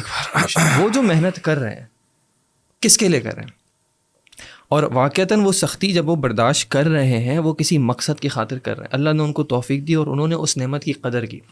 کہیں انسان یہ سوچے کہ یار میں اتنا ٹائم, اللہ نے مجھے اتنی ریسورسز دی ہیں, میں جا کے دنیا کا کوئی کام کر لوں, اور اللہ تعالیٰ اسی شخص کو یہ توفیق دے دے کہ دنیا کی فکر اس کے ذہن سے نکل جائے. اس کو وہ کہتے ہیں نا دونوں چیزوں کے نا خواہش مند ہوتے ہیں, ایک مال کا خواہش مند ہے, ایک مال سے محبت کرنے والے, اور ایک علم سے محبت کرنے والے. مال سے محبت کرنے والے کا مسئلہ یہ کہ وہ جتنا مال خرچ کرتا ہے نا اس کا مال کم ہوتا رہتا ہے, اور علم سے محبت کرنے والے کا فائدہ یہ ہے کہ وہ جتنا علم خرچ کرتا ہے اس کا علم بڑھتا رہتا ہے. تو اب انسان کے اوپر انسان چوز کر لے. آپ دیکھیں لوگ کتنے بے حس ہوتے ہیں کہ جب وہ علماء پہ اپنی زبانیں کھول دیتے ہیں, علماء کے خلاف اپنی زبانیں چلانا شروع کر دیتے ہیں. مطلب یہاں تک کہ سننے کو ملتا ہے کہ جی ہم نے بدترین لوگ جو ہے نا وہ علماء دیکھے ہیں, اور وہ اپنے لوگوں کی جیبوں سے پیسہ نکال لیتے ہیں اور کرپٹ کر دیتے ہیں اور لوگوں کے عقیدے خراب کر دیتے ہیں. میں یہ بتاؤں اور ساری یہ باتیں سن کے بھی کہ واللہ اس دنیا میں اگر کوئی سب سے نیک اور سب سے بہترین اگر کوئی شخصیات ہے نا تو وہ علماء ہے. بے شک انبیاء کے بعد مقام ہے ان کا, کوئی ہے یعنی یہ کیسے ایک عالم کو دیکھیں. مطلب ابھی حال میں ہمارے اساتذہ ایسے ہیں موجود ہیں, میں جانتا ہوں جنہوں نے اس علم کے سفر میں لوگوں کو پڑھانے کے لیے تجارت نہیں کی، جو جیب خرچ مدرسے سے ملا، جو سیلری کی ملی اسی میں گزارا کیا کر رہے ہیں، اور اس کی وجہ سے ہمیشہ قرض میں رہتے ہیں، لیکن روز صبح مدرسے میں کلاس میں حدیث پڑھانے کے لیے، قرآن پڑھانے کے لیے علماء شیخ الحدیث کیا کنز ہیں؟ اگر یہ دنیا میں کسی جگہ پر جا کے کام کرے تو یہ کہ کام نہیں کر سکتے. ایک سیکیورٹی گارڈ سے کم تنخواہ کے اوپر ساری زندگی گزار لے. کیا ان کو ان کے پاس اپرچونٹی کی کمی نہیں ہے؟ سب کچھ ہے، لیکن انہوں نے ڈیڈیکیٹ کیا. جس کے پاس اتنی صلاحیت ہو کہ وہ اتنا علوم پڑھ لے، پڑھانے کے قابل ہو، وہ دنیا کا اور کوئی کام نہیں کر سکتا؟ بالکل کر سکتا ہے. مطلب وہ ایک الگ بحث ہے کہ علماء کو کاروبار کرنا چاہیے نہیں کرنا چاہیے، ایک الگ بات ہے. لیکن آج ہمارے یہاں ایسے علماء ہیں جنہوں نے اپنے بارے میں کچھ نہیں سوچا، لیکن ایک امت تیار کرنے کے لیے اور طلبہ تیار کرنے کے لیے، اور صرف طلبہ نہیں، قابل ترین علماء تیار کرنے کے لیے انہوں نے اپنی زندگیاں وقف کر دی. انہوں نے اپنے گھر بار وقف کر دیے، اپنا ذرا بھی نہیں سوچا، اور اپنی یعنی اپنے پہ سختیاں برداشت کی، قرضے لیے، ادھر سے قرضہ لیا، اس کو اتارا، ادھر سے قرضہ لیا، پھر اس کو اتارا. یہ آج کے ہمارے علماء، یہ کراچی کو علماء، میں جانتا ہوں ان کو، اللہ ان کی حفاظت کرے اور ہمیں بھی ان کی مدد کرنے کا، ہمیں سہارا بننے کا موقع دے. اور بہرحال یہ علم جو ہے نا، علم کے ساتھ ایک جو چیز میں نے وہاں پر سیکھی ہے وہ تربیت کا جو پہلو. اصل میں اس کا نام مرکز تربیہ الاسلامیہ ایک خاص وجہ سے رکھا گیا. اس سے پہلے میں نے اس جہت سے یا اس نظریے سے علم کو سوچا نہیں کہ علم اصل اس کا مظہر کیا ہے میری پرسنالٹی پر، اس کی اپلیکیشن کہاں پر ہوگی. لیکن آپ اتنی کتابیں پڑھ رہے ہیں، آپ نے مدرسے میں پڑھ لیا، آپ عالم بن گئے، آپ پڑھا بھی رہے ہیں، تو اس کی پرسنالٹی میں سیلف، آپ کی پرسنالٹی میں اس کا اظہار اور اس کی اپلیکیشن کہاں پر ہوگی. ہم جب کہ پہلے 3 ماہ کا نا ریفریشل کورس ہوتا ہے جس میں بنیادی کتابیں پڑھاتے ہیں تاکہ پھر اب آگے امہات الکتب پڑھنی ہے، گہرائی میں اترنا، تو اس سے پہلے ذرا 3 ماہ تیاری ہو جائے. اس میں متون مختلف پڑھائے، دروس اللغہ العربیہ اور اس طرح کی کتابیں پڑھائیں. تو آپ صاحب نے کہا کہ اب آپ کے 3 ماہ مکمل ہو گئے، اب آپ لوگوں کا امتحان ہوگا، ٹیسٹ ہوگا. اور آپ صاحب نے فرمایا کہ مجھے آج بھی یاد ہے کہ آپ لوگ طلباء علم ہیں، اب دین کے طلباء ہیں، اور اگر دین کے طلباء کا ٹیسٹ ہو اور اس ٹیسٹ میں ان کے اوپر کوئی نگران کھڑا کرنا پڑے اس ڈر سے کہ کہیں یہ خیانت نہ کر لیں، کہیں یہ نقل نہ کر لیں، تو پھر آپ لوگوں کو علم پڑھنے کی ضرورت نہیں ہے، فائدہ نہیں ہے علم پڑھنے کا. انہوں نے کہا آپ لوگوں کا امتحان ہوگا، اور امتحان ایسے ہوگا کہ جو کویسچن پیپر ہے وہ میں رات کو بنا کے ایک صفحے پہ لکھ کے آپ میں سے ہی کسی طالب علم کو انویلپ میں پیک کر کے رات کو دے کے جاؤں گا. اور وہ اگلے دن آئے گا، اگلے دن آ کے وہ انویلپ کھولے گا، کلاس میں آ کے وائٹ بورڈ کے اوپر وہ سوال لکھے گا، اور آپ کی ذمہ داری کے اوپر کہ اللہ تعالیٰ آپ کو دیکھ رہا ہے، کوئی انویجیلیٹر نہیں. اور وہ ایسا ہوا کہ انہوں نے وہ امتحان جو ایک طالب علم کو دیا، اور وہ اگلے دن آیا، اس نے آ کے وہ سوال لکھے. اور مجھے آج بھی وہ منظر یاد ہے. وہ امتحان نہیں تھا، وہ میری زندگی کی میں سمجھتا ہوں کہ ایک ٹرننگ پوائنٹ تھا، وہ ایک مشق تھی جس میں سے گزرا. ہو کیا رہا ہے کبھی کسی طرح ایسا سوچا ہی نہیں. تو وہ 1 گھنٹہ جو امتحان کیا، وہ جو پیپر کیا، مجھے یاد ہے کہ ایک طالب علم ایسا بھی نہیں تھا جس نے سر اٹھا کے بھی اوپر دیکھا ہو. تو وہ جو اپلیکیشن آف علم ہے آپ کی ذات کے اندر. اچھا، اس کے بعد وہ پیپر کبھی چیک نہیں ہوئے، نہ ان کے اوپر نمبر بھی نہیں لگے. مجھے 3 سال یاد ہے، جب بھی میں آپ سب کے آفس میں جاتا تھا، ان کے آفس میں ٹیبل میں وہ چیز پڑے، وہ پیپر پڑے رہے ہیں، نہ وہ چیک ہوئے، نہ اس کے اوپر کسی کو نمبر لگے، نہ کوئی 1st 2nd 3rd آیا، کچھ بھی نہیں ہوا. لیکن وہ جو تربیت کا مظہر تھا، تربیت دینا تھا. تو یہ علم جو حقیقی علم ہے نا، انما یخشی اللہ من عبادہ العلماء، جو علم انسان کو جھکاتا ہے، جو علم انسان کے اندر خشیت پیدا کرتا ہے، جو علم انسان کے اندر قربانی اور سیکریفائس کرنے کا جذبہ لے کے آتا ہے، جو علم انسان کو سچائی کی طرف لے کے جاتا ہے، جو علم انسان کو حق کے اوپر کھڑا رہنے کا حوصلہ اور طاقت دیتا ہے، وہ اصل علم ہے.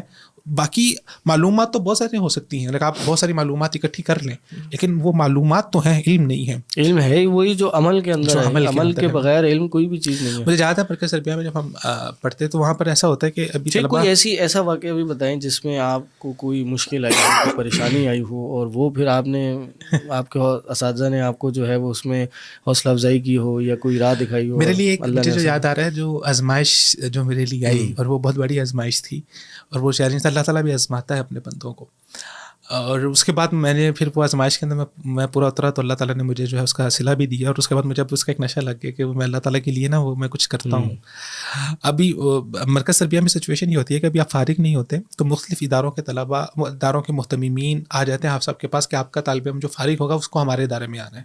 تو پہلے سے ان کے طے ہوتے ہیں کہ اس نے فلاں مدرسے میں جانا ہے، اس نے ادھر پڑھانا ہے، اس نے اس جگہ پر کام کرنا ہے. تو حافظ صاحب کے ایک شاگرد ہیں دو شاگرد ہیں جو یو کے کے اندر وہاں پر کچھ مسجدوں میں وہاں پر پڑھا رہے ہیں. اس میں ایک شریف اللہ شاہد صاحب ہیں, ایک گرین لینڈ مسجد ہے, بڑی مشہور مسجد ہے یو کے کی بھی, وہاں پہ حافظ صاحب کے جو ہیں وہ شاگرد ہیں. تو یو کے کچھ لوگ آئے حافظ صاحب کے پاس کہ ابھی جو ہمارے پاس پہلے جو ہمارے خطیب ہیں وہ ایسے ہیں کہ ہمیں ان کی بات تو سمجھ آتی ہے, لیکن جب ہمارے بچے ان کے ساتھ نہیں انٹریکٹ کر پاتے تو آپ ہمیں کوئی ایسا عالم دین دیں یا ایسا کوئی تعلیم دے اپنا جو ہمارے بچوں کے ساتھ انٹریکٹ کر سکے اور بچوں کے ساتھ جڑ سکے. تو حافظ صاحب نے مجھے بلایا, تو حافظ صاحب نے کہا کہ یہ ادھر یو کے سے آئے ہیں, تو آپ ان سے ملیں, ان سے ملاقات کریں, ان کے ساتھ بات طے کریں, اور اگر آپ کو سمجھ آتی ہے تو آپ ان کے ساتھ چلے جائیں, وہاں پر جا کے دین کا کام کریں, پڑھیں. ان کے ساتھ ملاقات ہوئی, بیٹھے, انہوں نے کہا کہ اس طرح سے, انہوں نے کہا ہم آپ کا ویزا بھی لیں گے, آپ کی فیملی کو بھی وہاں پہ بلائیں گے, یہ مسجد ہے, یہ کام ہے, اتنی اچھی سیلری ہوگی, یہ گھر بھی دیں گے, سب کچھ کریں گے, یو کے کا ویزا بھی ہے, سب ایچ اینڈ ایوری تھنگ, سب کچھ انہوں نے کہا. ان سے بات ہے, میں نے کہا ٹھیک ہے, مجھے کچھ بات سمجھ میں آ رہی تھی کہ ٹھیک ہے دین کا کام ہوگا, لیکن میں نے ان سے ایک بات کہی, میں نے کہا کہ میں نے ابھی مدینہ یونیورسٹی میں داخلہ بھیجا ہوا ہے, اگر آپ میرے اوپر خرچہ کریں, آپ میرا ویزا منگوائیں گے, اگر میرا مدینہ یونیورسٹی میں داخلہ ہو گیا تو میں وہاں سے چھوڑ کے مدینہ چلا جاؤں گا.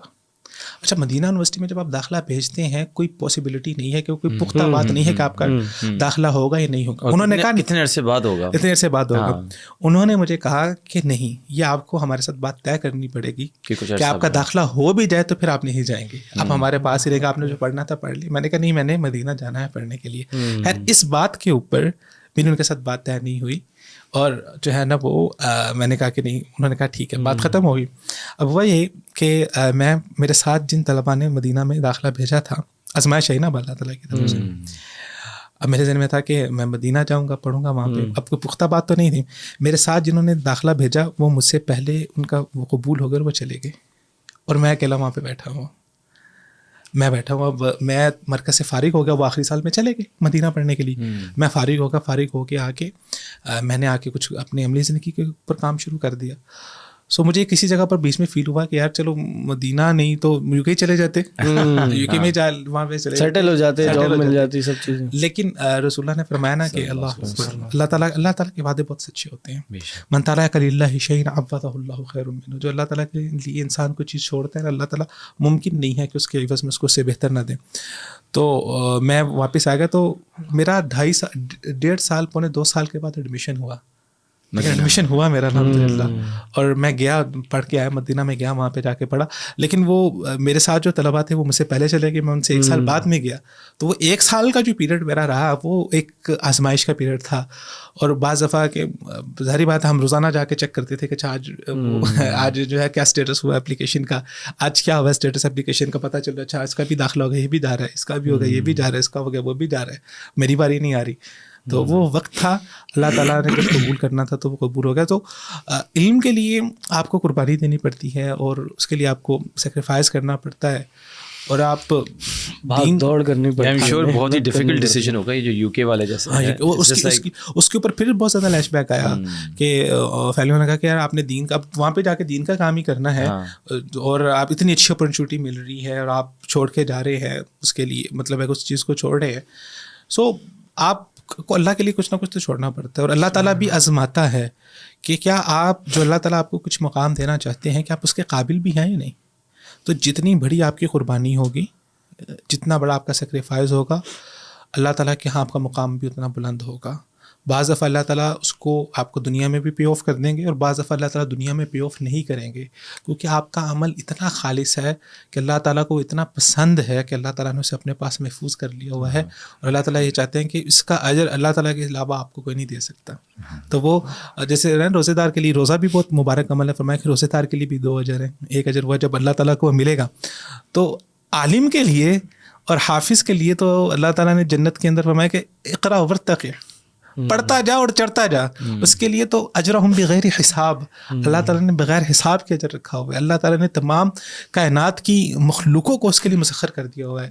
حتی الحوت فی الماء, سمندروں میں مچھلیاں, فرشتے اپنے پر بچھاتے ہیں. کہ آپ یہاں پر آج کل پروٹوکول ہوتا ہے کہ کوئی کس ملک کا وزیر اعظم ہے, کوئی بہت پاورفل شخصیت, اس کے لیے ریڈ کارپٹ کا پروٹوکول ہو رہا ہے. تو ان طلباء علم کے لیے کیا پروٹوکول ہے کہ فرشتوں کے نورانی پر ہیں. لیکن مسئلہ یہ ہے کہ وہ ریڈ کارپٹ کا پروٹوکول ہمیں نظر آتا ہے تو اس کی بہت زیادہ ہمارے نزدیک اہمیت ہے, لیکن فرشتوں کے پر ہمیں نظر نہیں آتے تو اس کی اہمیت نہیں ہے. تو اسلام اور دین اور علم یہ ایسی چیزیں ہیں کہ ان کے ساتھ وہی انسان جڑ سکتا ہے جس کا ایمان ہے. الذین یؤمنون بالغیب ویقیمون الصلاۃ ومما رزقناہم ينفقون. ایمان بالغیب اور انتہا اس کی اولئک علی ھدی من ربہم واولئک ھم المفلحون. تو ایمان اور فلاح اور کامیابی اور ریئل سکسیس یہ ان دونوں فنڈامنٹلس کے ساتھ جا کے جڑے گا اور ہمیں اس کو بلیو کرنا پڑے گا. آپ دیکھیں نا یہ قربانی کی بات ہو رہی تھی, حضرت ابو ہریرہ رضی اللہ عنہ کی کیا قربانی تھی طلب علم میں. امام ابن سیرین روایت کرتے ہیں کہ امام ابو ہریرہ نے فرمایا, حضرت ابو ہریرہ نے, کہ میں اکثر اپنے آپ کو دیکھا کرتا تھا کہ میں بے ہوش ہو کے نبی علیہ السلام کے ممبر اور حجرے کے درمیان گر جایا کرتا تھا, اور لوگ آتے تھے وہ جوتی نکال کے میری گردن پہ رکھ رہے ہوتے تھے کہ جیسے مجھ پہ جنون آ گیا ہے, پاگل پن آ گیا ہے. انہوں نے کہا کہ ماں بھی جنون, میرے ساتھ کوئی پاگل پن نہیں تھا, لیکن بھوک تھی جس کی وجہ سے جو مجھے گرا دیا کرتی تھی.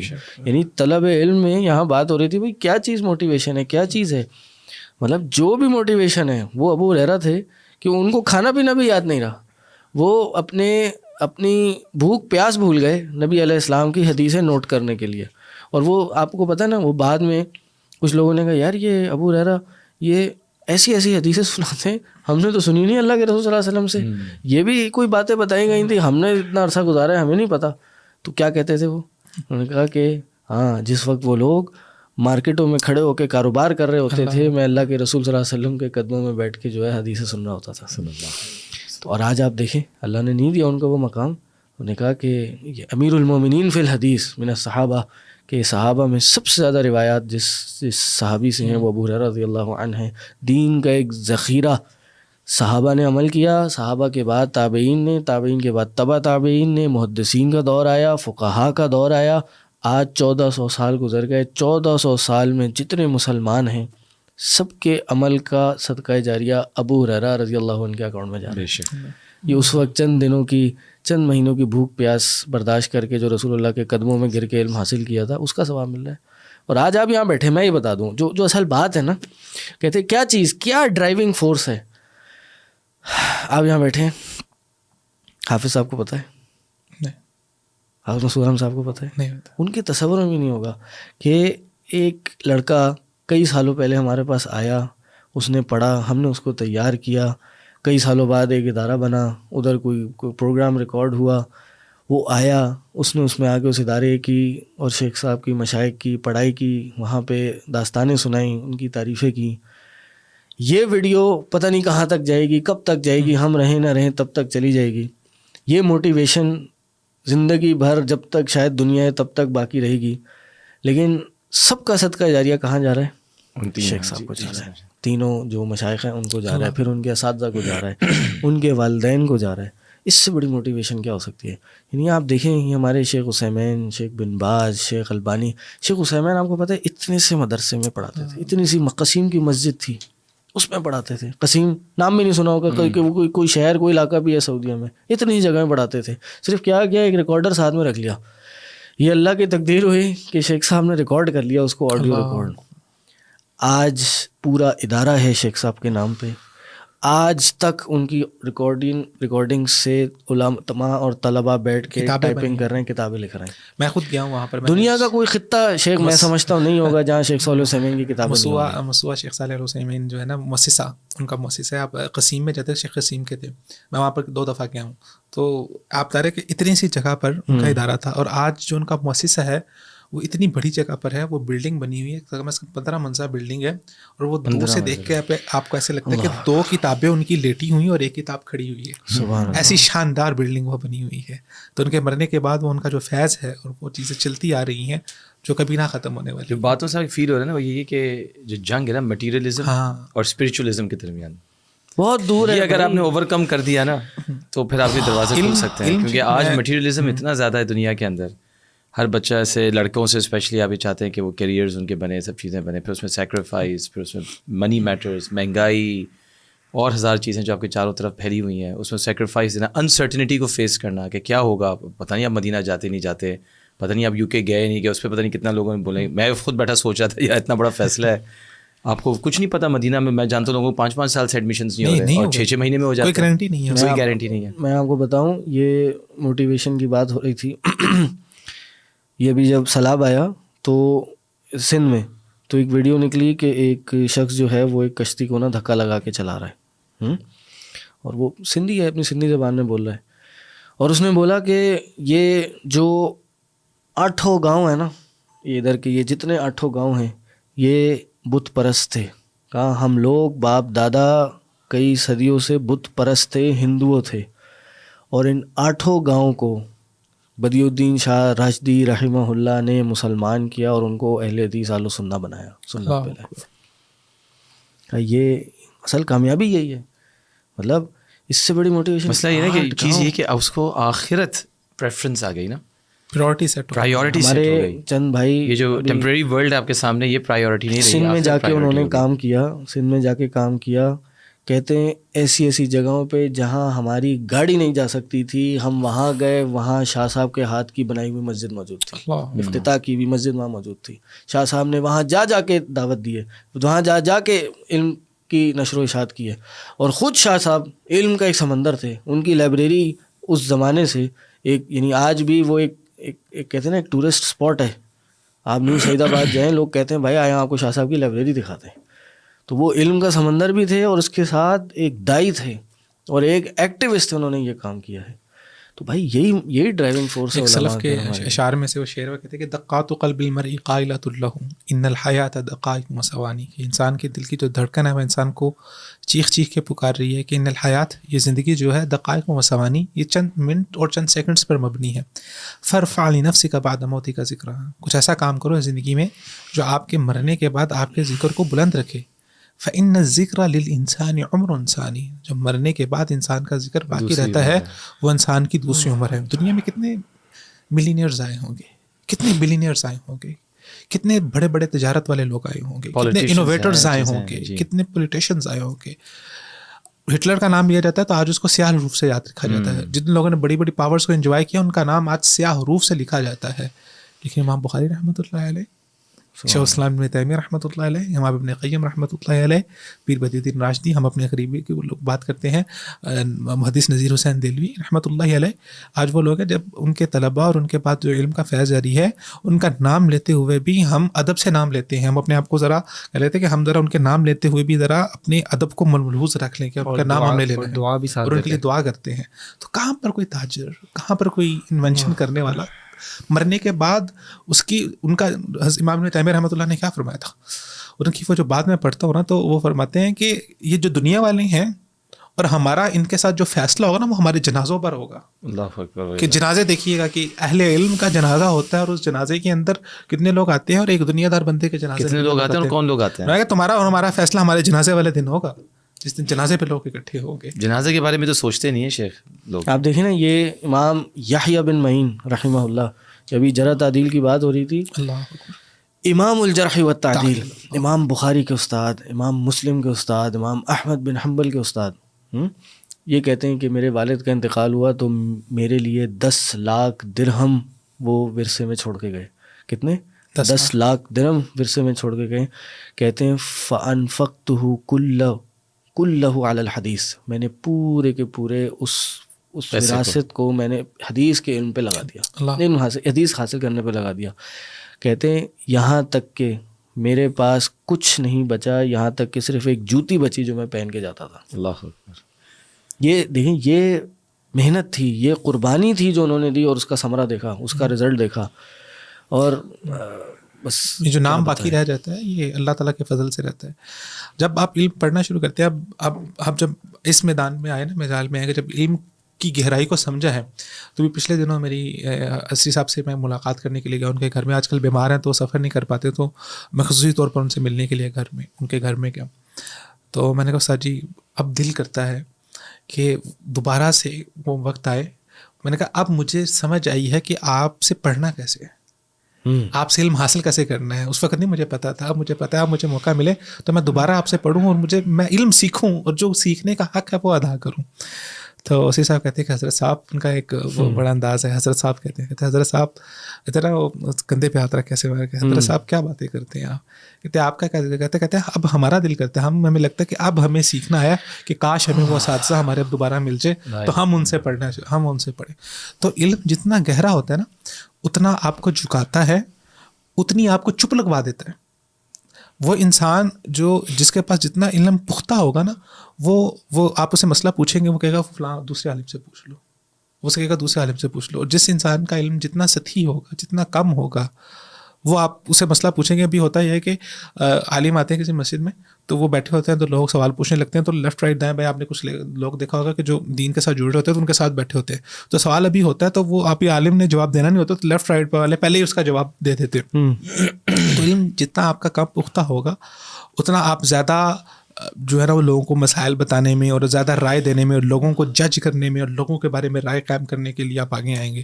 لیکن جتنا علم آپ کے لیے آپ کا گہرا ہوگا، اتنی خاموشی آپ کو لگے گی، اتنی آپ کو چپ لگ جائے گی، اتنا آپ اللہ تعالیٰ سے ڈرنے والے ہوں گے. ہر ایک بات اور ہر ایک لفظ ما یلفظ من قول الا لدیہ رقیب عتید. امام ابن قیم رحمۃ اللہ علیہ کی جو کتاب اعلام الموقعین عن رب العالمین، وہ فرماتے کہ اہل علم کی ذمہ داری، اہل علم کون ہے؟ کہتے ہیں اہل علم وہ ہیں جو اللہ تعالیٰ کے نائب ہیں اس دنیا میں. کہتے ہیں کہ وہ ان لوگوں کے نام جو فتویٰ جب لکھتے ہیں تو فتوے کے نیچے جب سائن کرتے ہیں تو وہ سائن اپنے سائن نہیں کر رہے، وہ اللہ تعالیٰ کے سائن ہیں جو نیابتاً یہ کر رہے ہیں. تو اللہ تعالیٰ نے علماء کو اپنا نائب بنایا ہے اور ان کو یہ اتھارٹی دی ہے کہ وہ اللہ تعالیٰ کی طرف سے سائن کر سکتے ہیں. تو اس سے بڑا مقام کیا ہو سکتا ہے ایک عالم کے لیے؟ لیکن مسئلہ یہ ہے کہ ہمیں پیسے کا مقام نظر آتا ہے، پاور کا مقام نظر آتا ہے. یہ وہ مقام ہے جس کو نہ دنیا کے لوگ اس طرح سے ریکگنائز کر رہے ہوتے ہیں، نہ معاشرے کے اندر اس کو اس طرح سے جو ہے وہ دیکھا جا رہا ہوتا ہے. لیکن ہاں ایک چیز ضرور ہے کہ اللہ اور فرشتوں کے ہاں اس کا مقام لکھا جا رہا ہے. اور جب قیامت والا دن آئے گا تو اس وقت پھر جو ہے نا وہ نبیین، صدیقین و شہداء و صالحین و حسن اولئک رفیقا. تو وہ ایک فہرست جب علیحدہ ہوگی نا، اللہ تعالیٰ اپنے بندوں کو علیحدہ کریں گے، تو ان فہرست کے اندر اللہ تعالیٰ جو ہے، ہم تو شیخ ہم تو ابھی دین کا علم ہم سمجھتے ہیں کہ ہم تو ابھی پہلی ابتدا بھی نہیں کی، ابھی تو لسنا طالب العلم بل طویلب العلم بھی نہیں ہے. ہمیں وہ سلیقہ آ جائے کہ علم سیکھتے کیسے ہے، اور علم ادا کرنے، لفظ علم بولنے کا سلیقہ آ جائے.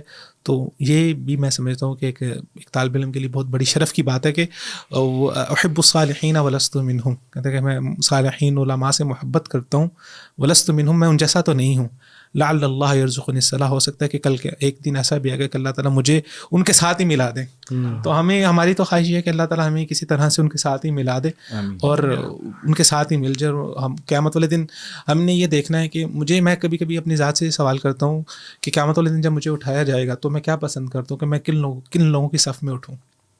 ایک صف ہوگی جو تاجروں کی ہوگی، بزنس مینوں کی ہوگی. ایک صف ہوگی جس میں بڑے بڑے سائنٹسٹ ہوں گے. ایک صف ہوگی جس میں لیڈ کرنے والے انبیاء ہوں گے اور اس کے پیچھے علماء ہوں گے. میں تو یہ چاہتا ہوں کہ مجھے تاجروں کی صف میں نہیں جانا، مجھے سائنٹسٹ جو ہیں بڑے بڑے ان کی صف میں نہیں جانا. میں تو کہتا ہوں کہ اللہ تعالیٰ کسی ایک آخری مقام پر وہ جو جس کو انبیاء لیڈ کر رہے ہیں اور پیچھے جو علماء صحابہ اور علماء ہیں، اس صف میں کسی جگہ پر اگر جگہ مل جائے. آپ شیخ صاحب اگر جا کے ابھی بھی پوچھیں گے نا کسی سے کہ بھائی قیامت کے دن کس کے ساتھ ہونا چاہتے ہو، تو میرا خیال سے زیادہ تر آپ کو لوگ یہی ملیں گے جو کہیں گے جی ہم نے رسول اللہ صلی اللہ علیہ وسلم کے ساتھ ہونا، ہم نے ابو بکر کے ساتھ ہونا، عمر کے ساتھ رضی اللہ تعالیٰ عنہ. لیکن لوگوں کو جان لینا چاہیے کہ وہ اسٹیٹس پوزیشن لینے کے لیے پھر آپ کو محنت کرنی پڑے گی اور سیکریفائس دینی پڑے گی. It's just not wishing. اگر آپ کو واقعی میں چاہیے تو پھر اللہ سبحانہ و تعالیٰ جس چیز پہ آپ زندگی گزاریں گے اس پہ موت بھی دے گا انشاءاللہ، اور آپ کو مایوس نہیں کرے گا اس دن. ہم بھی جو ہے میں آپ کو بتا رہا ہوں ایز اے اسٹوڈنٹ، آپ تو کہہ رہے ہیں آپ اسٹوڈنٹ ہیں، تو ہم تو پھر نرسری کے طالب علم ہیں. تو ہم بھی اسی لیے میں آپ کو بتاؤں، میں شاید اپنے بلڈ ریلیشن سے اس طرح سے تعلق نہیں رکھتا اپنے میسیجز کے اندر. واٹس ایپ میسیجز ہو گئے بنسبت اس کے کہ جو اسٹوڈنٹ کہیں مدینہ میں پڑھ رہا ہے، کوئی پڑھ رہا ہے، کہ میں سوچتا ہوں یار ایک ہفتہ ہو گیا اسے کوئی میسیج نہیں ایکسچینج ہوا. تو ایسے ہی آدمی سلام دعا کے لیے یار کیسے ہو، ٹھیک ہو، کیا کر رہے ہیں، دس دیٹ. کہیں بھی جس کو آپ جانتے ہیں، اپنے ٹیچرز ہو گئے، ہمارے ہو گئے، تو مطلب اٹس کائنڈ آف کہ اللہ تعالیٰ خود آپ کے دل میں ڈالتا ہے کہ یار تم نے اس سے کانٹیکٹ نہیں کیا. اور وہ اس وجہ سے یہ جیسے آپ کہہ رہے ہیں نا کہ بھائی جب کل کو ہم جائیں گے اس دنیا سے تو ہمارے جنازوں میں کون آئے گا، تو شاید بندہ سوچ لے گا یار مجھے پوچھتا تھا، چلو چلتے ہیں اس کے پاس. ورنہ پھر کھڑے ہوں گے وہ لوگ جن کو نہ دفنانا آتا ہے، نہ غسل دینا آتا ہے، نہ قبر میں اتارنا آتا ہے. میں آپ کو بتاؤں، میں اس لیے جو نا یہ دوستی اور یہ محبت بھی اللہ تعالیٰ دل میں ڈالتا ہے. میں کہتا ہوں لٹمس ٹیسٹ اس شخص کے لیے جس کے دل کے اندر آپ کے دل میں خیال آتا ہے اس کا without any advantage that you looking for it from ہم. مطلب آپ کو ہے ہی نہیں، کوئی بینیفٹ نہیں ہے، بس آپ کو ویسے ہی آپ کو دل چاہتا ہے آپ اس کو ایک میسج کرتے ہیں یار کیسے ہو بھائی، ٹھیک ہے. وہ حدیث بھی ہے نا کہ ایک بندہ سچ بولتا ہے حتیٰ یکتب عند اللہ صدیق، اللہ تعالیٰ کیا وہ سچا لکھا دیا جاتا ہے. میں آپ کو بتاؤں ابھی میں بات بالکل ریئل چیز، مجھے میرے بچوں کو ایک بچہ بھی پڑھانا آتا ہے قرآن، تو اس کا بھی ریسنٹلی مدینہ یونیورسٹی میں ایڈمیشن ہو گیا. تو he is about to leave in next 1 or 2 months time. 2-2.5 سال سے پڑھا رہا تھا ماشاء اللہ میرے بچوں کی گردان وغیرہ یہ سب چیزیں. میں نے اس کو یہ بولا, میں نے کہا یار اچھا بولنا مشکل ہوتا ہے آپ کو نا ایموشنلی کسی کو. میں نے اس کو بولا, میں نے کہا مجھے یہ غم نہیں ہے کہ میرے بچوں کو تم پڑھاؤ گے نہیں, وہ تو ظاہر بات ہے انہوں نے کسی نہ کسی نئے ٹیچر کے پاس جانا تھا.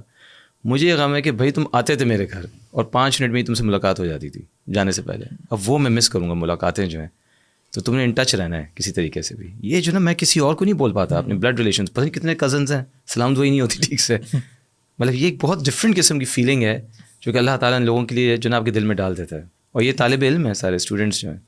اور میں بتا رہا تھا کہ پچھلے دنوں ہم عمرے پہ گئے تھے, تو عمرے پہ حرم ہے, حرم کے باہر ایک بورڈ لگا ہوا تھا, ایک اسکرین چل رہی تھی, اور میں یہ دیکھ رہا تھا. ظاہر ہے بہت عرصے بعد میں عمرے پہ گیا تھا, تو آپ کو پتہ ہے تھوڑی سی بہت مختلف فیلنگز ہوتی ہیں. تو دنیا بھر سے لوگ آئے ہوئے تھے, دنیا بھر سے وہاں پہ ایک کہتے ہیں نا آدم کی ذات سب موجود تھے وہاں پہ. یعنی کوئی ایسی کنٹری نیشنلٹی نہیں تھی جو آپ کو نہ دیکھے وہاں پہ. تو وہاں اسکرین چل رہی تھی اوپر ایک, اور اس پہ کی حدیث آئی, غالباً جمعے کے حوالے سے آئی کسی وجہ سے, اور اس پہ آخر میں رواہ ابو داؤد وصححہ البانی. میں دیکھا یار یہ ہوتی ہے کامیابی کہ آج اس حرم میں, یہ حرم مکی ہے, یہ وہ بیت اللہ ہے, وہ کعبہ ہے کہ جس کو ابراہیم علیہ السلام نے ہزاروں سال پہلے بنایا تھا. آج اس کے بعد نبی علیہ السلام کے بعد اسلام پھر دنیا میں پھیلا, کئی صدیاں گزری, 1400 سال گزرے. اس کے بعد اللہ نے ایک اپنی آیت من آیت اللہ البانی رحمہ اللہ کو بھیجا, اور اس حرم مکی کے باہر اگر حدیث لگی ہے اس کو روایت کرنے والے ابو داؤد ہیں جو 1200 سال پہلے گزرے ہیں, ٹھیک. لیکن البانی رحمہ اللہ کا شاید کوئی اخلاص تھا کہ آج اس حدیث کے بعد اس حکم کی جو ہے نا ہم دیکھتے ہیں ویلیو زیادہ ہے کہ صححہ البانی. اور یہ بات بھی میں بتا دوں, شیخ البانی وہ جو ایک علم کا بحر تھے, سمندر تھے. ہماری ایک قد نہیں ہے کہ اس علم کے سمندر کو بھی ہم جانچ سکیں, سیدھی سی بات ہے. لیکن اتنا ہم جاتے ہیں کہ شیخ البانی سے غلطیاں بھی ہوئی ہیں, اور شیخ البانی غلطیاں سے مراد کہ یہ ہے کہ وہ انسان تھے. بعض علماء نے ان کے کچھ احکام پہ نقد بھی کیا ہے, اور اس کے بہتر اور بھی انہوں نے خود اپنے احکام پہ خود اپنے رجوع کیا ہے, کتاب ہے جس میں انہوں نے تراجعات کی ہیں. لیکن دیکھیں اللہ نے ان کو کیا مقام دیا کہ آج اس اسکرین پہ رواہ ابو داؤد کے بعد صححہ البانی کا حکم موجود ہے. میں ہل گیا وہ دیکھ کے, میں نے کہا یار یہ ہوتی ہے کلاس, یہ ہوتا ہے کام. اللہ کسی سے کام لے تو ایسا کام لے. آپ شیخ دیکھیں صحابہ کے اندر بھی جو تعلیم علم حاصل کرنی ہے, آپ عمر رضی اللہ تعالیٰ عنہ کو دیکھیں. جب بھی میں روضہ رسول پہ آپ جائیں تو یہ کہانی آپ کو یاد آتی ہے کہ وہ شخص جو کہ آپ صلی اللہ علیہ وسلم کو قتل کرنے کی نیت سے نکلا تھا, پھر بعد میں ان کا علم, ان کی جو رفاقت رسول اللہ علیہ وسلم کے ساتھ رہی کہ ان کو یہ آنر ملا کہ ٹوڈے وہ ان کے ساتھ بالکل ان کی قبر جو ہے نا وہ ہے دنیا کا بہترین. کس کی خواہش میرے بعد اگر کوئی نبی ہوتا, نبوت کا سلسلہ بند ہو گیا تو نبی اور عمر رضی اللہ عنہ کی آپ سیرت کو پڑھیں تو آپ کہہ سکتے تھے کہ یار this will be the end of it. تو کوئی کیسے گیو اپ کر سکتا ہے. امام البانی رحمۃ اللہ علیہ کی بات کر رہے ہیں, ان کے بارے میں میں پڑھا تھا ایک جگہ پہ. ان کے ایک شاگرد ہیں مشہور حسن, انہوں نے نا 3 جلدوں میں ان کے بارے میں کتاب لکھی ہے ساری, جس میں ان کے حالات زندگی جمع کی ہیں. تو وہ جب شام میں تھے تو وہاں پر جو لائبریری تھی وہاں پر جاتے تھے پڑھنے کے لیے, حدیث کا علم وہاں سے لیتے تھے اور تحقیق کیا کرتے تھے. تو اپنے پاس کتابیں نہیں تھیں. تو لائبریری کا آپ کو پتہ ہے پبلک لائبریری کا ایک وقت ہوتا ہے صبح سے لے کے شام تک, اس کے بعد وہ بند ہو جاتی ہے. تو لائبریرین آ جاتا تھا, ان کو اٹھا کے بھیج دیتا تھا کہ آپ اگلے دن آنا صبح. تو انہوں نے لائبریرین کے ساتھ دوستی بنا لی. اس نے کہا یار تم ایسا کیا کرو کہ تم جب جاتے ہو نا شام کو, یعنی کہ 4-5 بجے جب ٹائم ہوا لائبریری کا, تو تم مجھے اندر بند کر کے باہر سے تالا لگا دیا کرو. اور وہ لائبریری نے کئی سال تک اس طرح ہی کیا. وہ شام کو جب جاتا تھا, شیخ صاحب اندر ہوتے تھے لائبریری کے, اور وہ باہر سے تالا لگا دیتا تھا. اور اس نے لکھا, اس نے کہا کہ میں جب صبح آتا تھا لائبریری کھولنے کے لیے تو میں آگے کیا دیکھتا ہوں کہ شیخ البانی صاحب کبھی وہ کسی لائبریری کے ریک کے اوپر چڑھے ہوئے ہیں, کبھی کسی جگہ پر اوپر چڑھے ہوئے ہیں. وہاں سے جا کے انہوں نے ساری راتیں لائبریری کے اندر گزاری ہیں.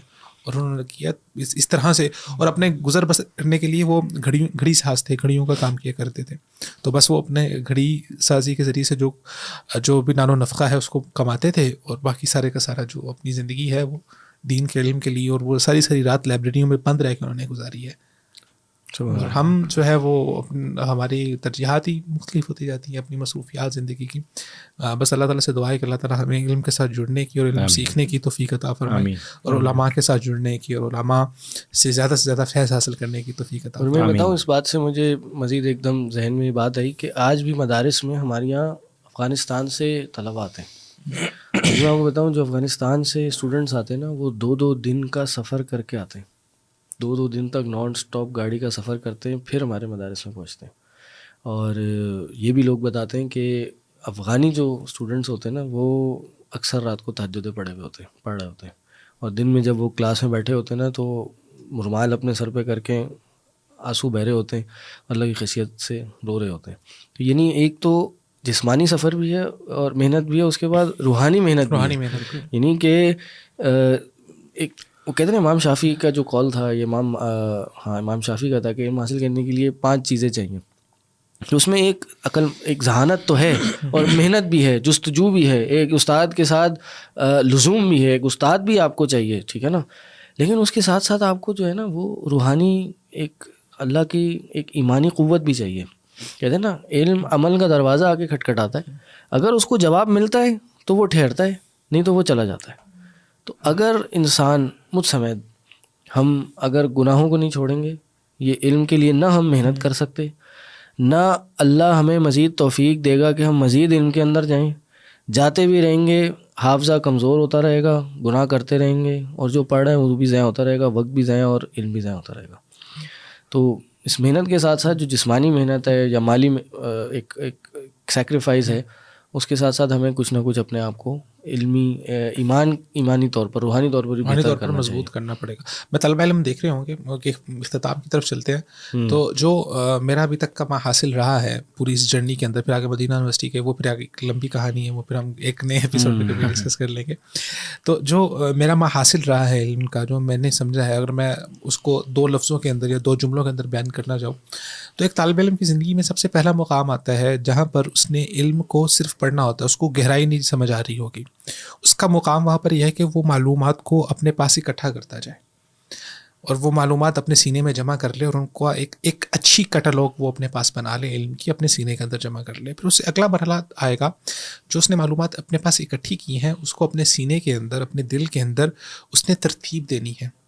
کہ اسے پتہ ہو کہ اچھا مجھے فلاں مسئلہ ہے تو وہ علم کی فلاں گوشے سے مجھے مل جائے گا, تو وہ علم کو اپنے اندر ترتیب دے گا. پھر اس سے اگلا مرحلہ آئے گا جب وہ جو علم اس نے ترتیب دیا ہے اس کو وہ اپنے اندر ڈائجسٹ کرنا شروع کرے گا, اس کو وہ اپنے اندر ہضم کرنا شروع کرے گا, اس کو اپنی ذات کے اندر اتارنا شروع کرے گا.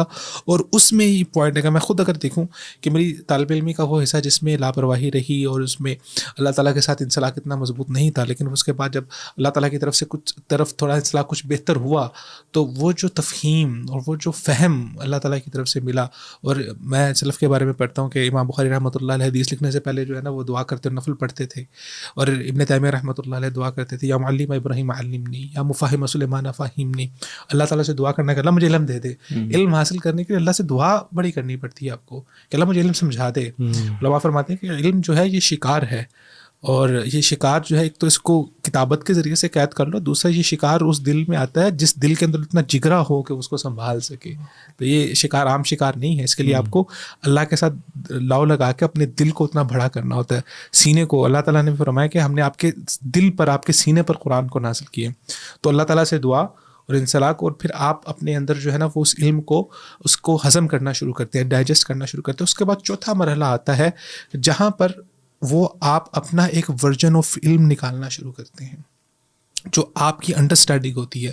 یہ وہ بات ہوتی ہے جو گہرائیوں سے نکلتی ہے, جو گہرائیوں سے نکلتی ہے اور جس کا اثر ہوتا ہے. میں خود جب اپنے اساتذہ کو دیکھتا ہوں, ابھی بھی دیکھتا ہوں, اس وقت بھی دیکھتا تھا, تو میں سوچتا ہوں کہ یہ اتنی گہری بات نکال کے کہاں سے لاتے ہیں. میں کیوں نہیں سوچ پاتا اتنی گہری بات, یہ کس جگہ سے یہ سوچ رہی ہیں, ان کا کیا مائنڈ سیٹ ہے, کہاں سے وہ بات نکال کے لا رہے ہیں. شیخ الحدیث عبد المنان نورپوری رحمۃ اللہ علیہ کے پاس ایک طالب علم گیا اور جا کر ان کو کہتا ہے کہ استاد جی سمجھ نہیں آتی, پڑھتا ہوں, محنت کر رہا ہوں, بار بار پڑھ رہا ہوں, عربی میں سمجھ نہیں آتی, ترجمہ نہیں نکل پا رہا, سمجھ نہیں آ رہی, کیا کروں میں. تو نے کہا بیٹا کتنے % سمجھ آ رہی ہے. انہوں نے کہا کہ استاد جی آدھی 50% سمجھ آ رہی ہے, 50% میں گہرائی میں نہیں اتر پا رہا. تو نے کہا تم تو بہت خوش قسمت ہو, جب میں تمہاری عمر میں تھا, اگر میں تمہارے جتنا تھا تو اس وقت تو مجھے تو 50% بھی سمجھ نہیں آتی تھی. سو علم کے اندر ایک بنیادی چیز ہے, اسے کہتے ہیں مجاہدہ والمصابرہ, کنسسٹنسی سے رہنا ہے اور جڑتے رہنا ہے اور صبر کرتے رہنا ہے, علم کے اوپر صبر کرنا ہے. کہ آپ یہ نہیں کہ آپ پہلے آپ آئے, 1 کلاس پڑھی, 2 کلاس پڑھی, 3 سال 4 سال پڑھے آپ نے, 5 سال پڑھے, اور آپ نے کہا یار سمجھ نہیں آ رہی, وہ آپ کو جڑے رہنا ہے اس کے ساتھ. پھر آپ کو اپنا ورژن آف فلم ایک لیول پہ آپ کو بنانا ہے. تو پوری پوڈ کاسٹ کا جو خلاصہ ہے یا جو میرا محاصل ہے کہ you have to dedicate yourself for the علم. میں اگر اپنی زندگی میں دیکھتا ہوں تو میں دیکھتا ہوں کہ میں نے 15 سال اپنی زندگی کے ڈیڈیکیٹڈلی علم کے لیے دیے ہیں, اور وہ آپ کو زندگی کے ایک مقام پر دینے ہیں. چاہے وہ میرے ساتھ اللہ تعالیٰ کا فضل یہ ہوا کہ وہ جو میرا بچپن تھا اور جو میرے سیکھنے کے دن تھے, اللہ تعالیٰ نے مجھے اس میں علم کے ساتھ لگا دیا, تو وہ میرے 10-12-15 سال جو سیکھنے کے تھے وہ ڈیڈیکیٹڈلی علم کے لیے ہی ہو گئے, اور وہ الحمدللہ وہ بنیاد سیٹ ہوگی, اور اساتذہ سے اجازت مل گئی, اور اساتذہ نے اپنے اعتماد کا اظہار کر دیا کہ ہاں یہ اب بچہ اس قابل ہے کہ یہ آگے علم کو پھیلا سکتا ہے, آگے حدیث کو بیان کر سکتا ہے, اور وہ اجازت الحمدللہ وہ مل گیا. اچھا, ہم یہاں ماشاء اللہ ہم نے بڑوں کی بھی بات کی, سلف کی بھی بات کی. میں سمجھتا ہوں ہمارے بڑے ہمارے شیخ عدیل بیٹھے ہیں, ان کے بارے میں ہم نے کوئی بات نہیں کی, یہ خاموش بھی بیٹھے ہیں کافی دیر سے. ہم نے بات کی تھی نا کہ جتنا علم گہرا ہوتا ہے اتنی خاموشی آ جاتی ہے, چپ لگ جاتی ہے. میں ان کے بارے میں تھوڑی وہ کہتا ہوں, یہ میں نے ان کو دیکھا ماشاء اللہ کہ انہوں نے 10-12 سال ڈیڈیکیٹڈ علم کو دیے ہیں, اور نہ صرف دین کے ان کا پلیز مائک بند کر دیجیے گا,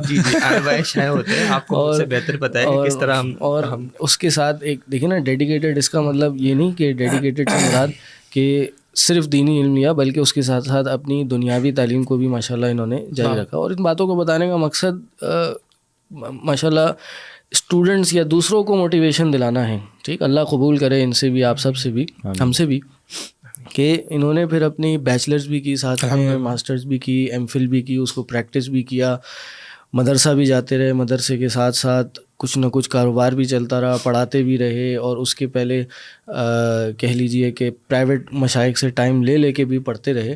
تو تقریباً 10-12 سال کا ایک کنسسٹنٹ جو ایک عرصہ ہے نا, یہ میں سمجھتا ہوں کوئی چھوٹی بات نہیں ہے, اور یہ بہت محنت مانگتا ہے, بہت ٹائم مانگتا ہے, بہت ڈیڈیکیشن مانگتا ہے, بہت رکاوٹیں آتی ہیں اس میں, بہت لوگوں کی مخالفتیں آتی ہیں, فیملی سے آتی ہیں, دوستوں سے آتی ہیں.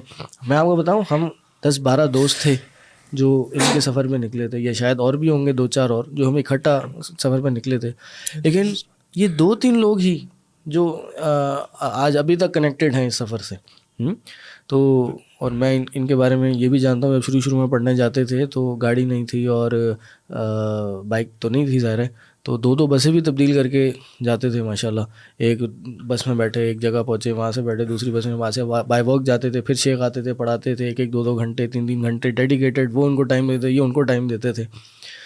تو سیدھی سی بات ہے, آج ماشاءاللہ جہاں اللہ نے ان کو پہنچایا ہے اور جہاں یہ پڑھا بھی رہے ہیں, تو یہ انتہا درجے کی محنت ہے. لوگ سمجھ رہے ہیں کہ بھائی یہ بروج پہلے بھی ہوتا تھا, صبح چلے جاتے تھے سکون سے, شام کو چلے گئے, پڑھ لیا, 2-4 سال پڑھ لیا, اور آج یہاں پہ استاد بن کے بیٹھ گئے. نہیں, مطلب یقیناً ہمارے بڑوں کی محنتیں بہت ہیں, لیکن آج بھی اگر کسی طالب علم نے, کسی اسٹوڈنٹ آف نالج نے پڑھنا ہے تو بھائی دنیا کی ہر چیز جیسے محنت مانگتی ہے, یہ دین کا علم تو محنت سے اوپر بہت چیزیں مانگتا ہے. میں آپ کو صحیح طرح بتاتا ہوں کہ, اور یہاں پہ آج ہم اپنی بات کو اختتام پذیر کرتے ہیں. اب جب فائنل بال جو ہے نا بال میرے پاس الحمدللہ, تو جب عثمان بھائی سے ابتدا ہوئی تھی تو گھوم کے پھر واپس صاحب القول پہ آنی چاہیے الحمدللہ ماشاءاللہ. جب سے میں نے جانا ہے ان کو الحمدللہ میں یقین سے کہہ سکتا ہوں کہ کوئی ایسا سال شاید نہ ہو جب شیخ جو ہیں وہ کسی نہ کسی سے پڑھنا رہے ہوں. جب سے میں نے جانا ہے ان کو, میرا علم کا سفر بہت دیر بعد شروع ہوا. کچھ چیزوں کو یہ غلط بیانی ہے, نہیں ایسی بات نہیں, میں بالکل یقین سے کہہ رہا ہوں, میں جانتا ہوں, کیونکہ جو شیخ صاحب ذکر کر رہے ہیں کہ میرے پاس گاڑی نہیں ہوتی تھی, بہت بار ایسا ہوا ہے کہ شیخ نے مجھے ڈراپ کیا ہے, شیخ مجھے کہیں لے کے گئے ہیں, اس طرح بہت بار ایسا ہوا ہے. تو الحمدللہ شیخ نے اپنی یونیورسٹی, میں تو مطلب الگ الگ کر کے کیا ہے کچھ چیزوں کو. یونیورسٹی جب پڑھا, یہ بات بتانے کا مقصد یہ بھی تھا, آپ نے کہا تھا نا شروع میں کہ جی MBBS کے ساتھ ساتھ دینی تعلیم کرنا مشکل ہے. ٹھیک ہے, بیکاز دیٹ از MBBS تو صحیح ہے, لیکن دوسری پڑھائی کے ساتھ بھائی ہو سکتا ہے آج کی تاریخ میں. ہمارے بروج کا مقصد ہی یہی ہے, اور یہ شام کے کورسز کو اور علماء کو یہاں بلا کے لوگوں کے سامنے بلانے کا مقصد ہی یہی ہے.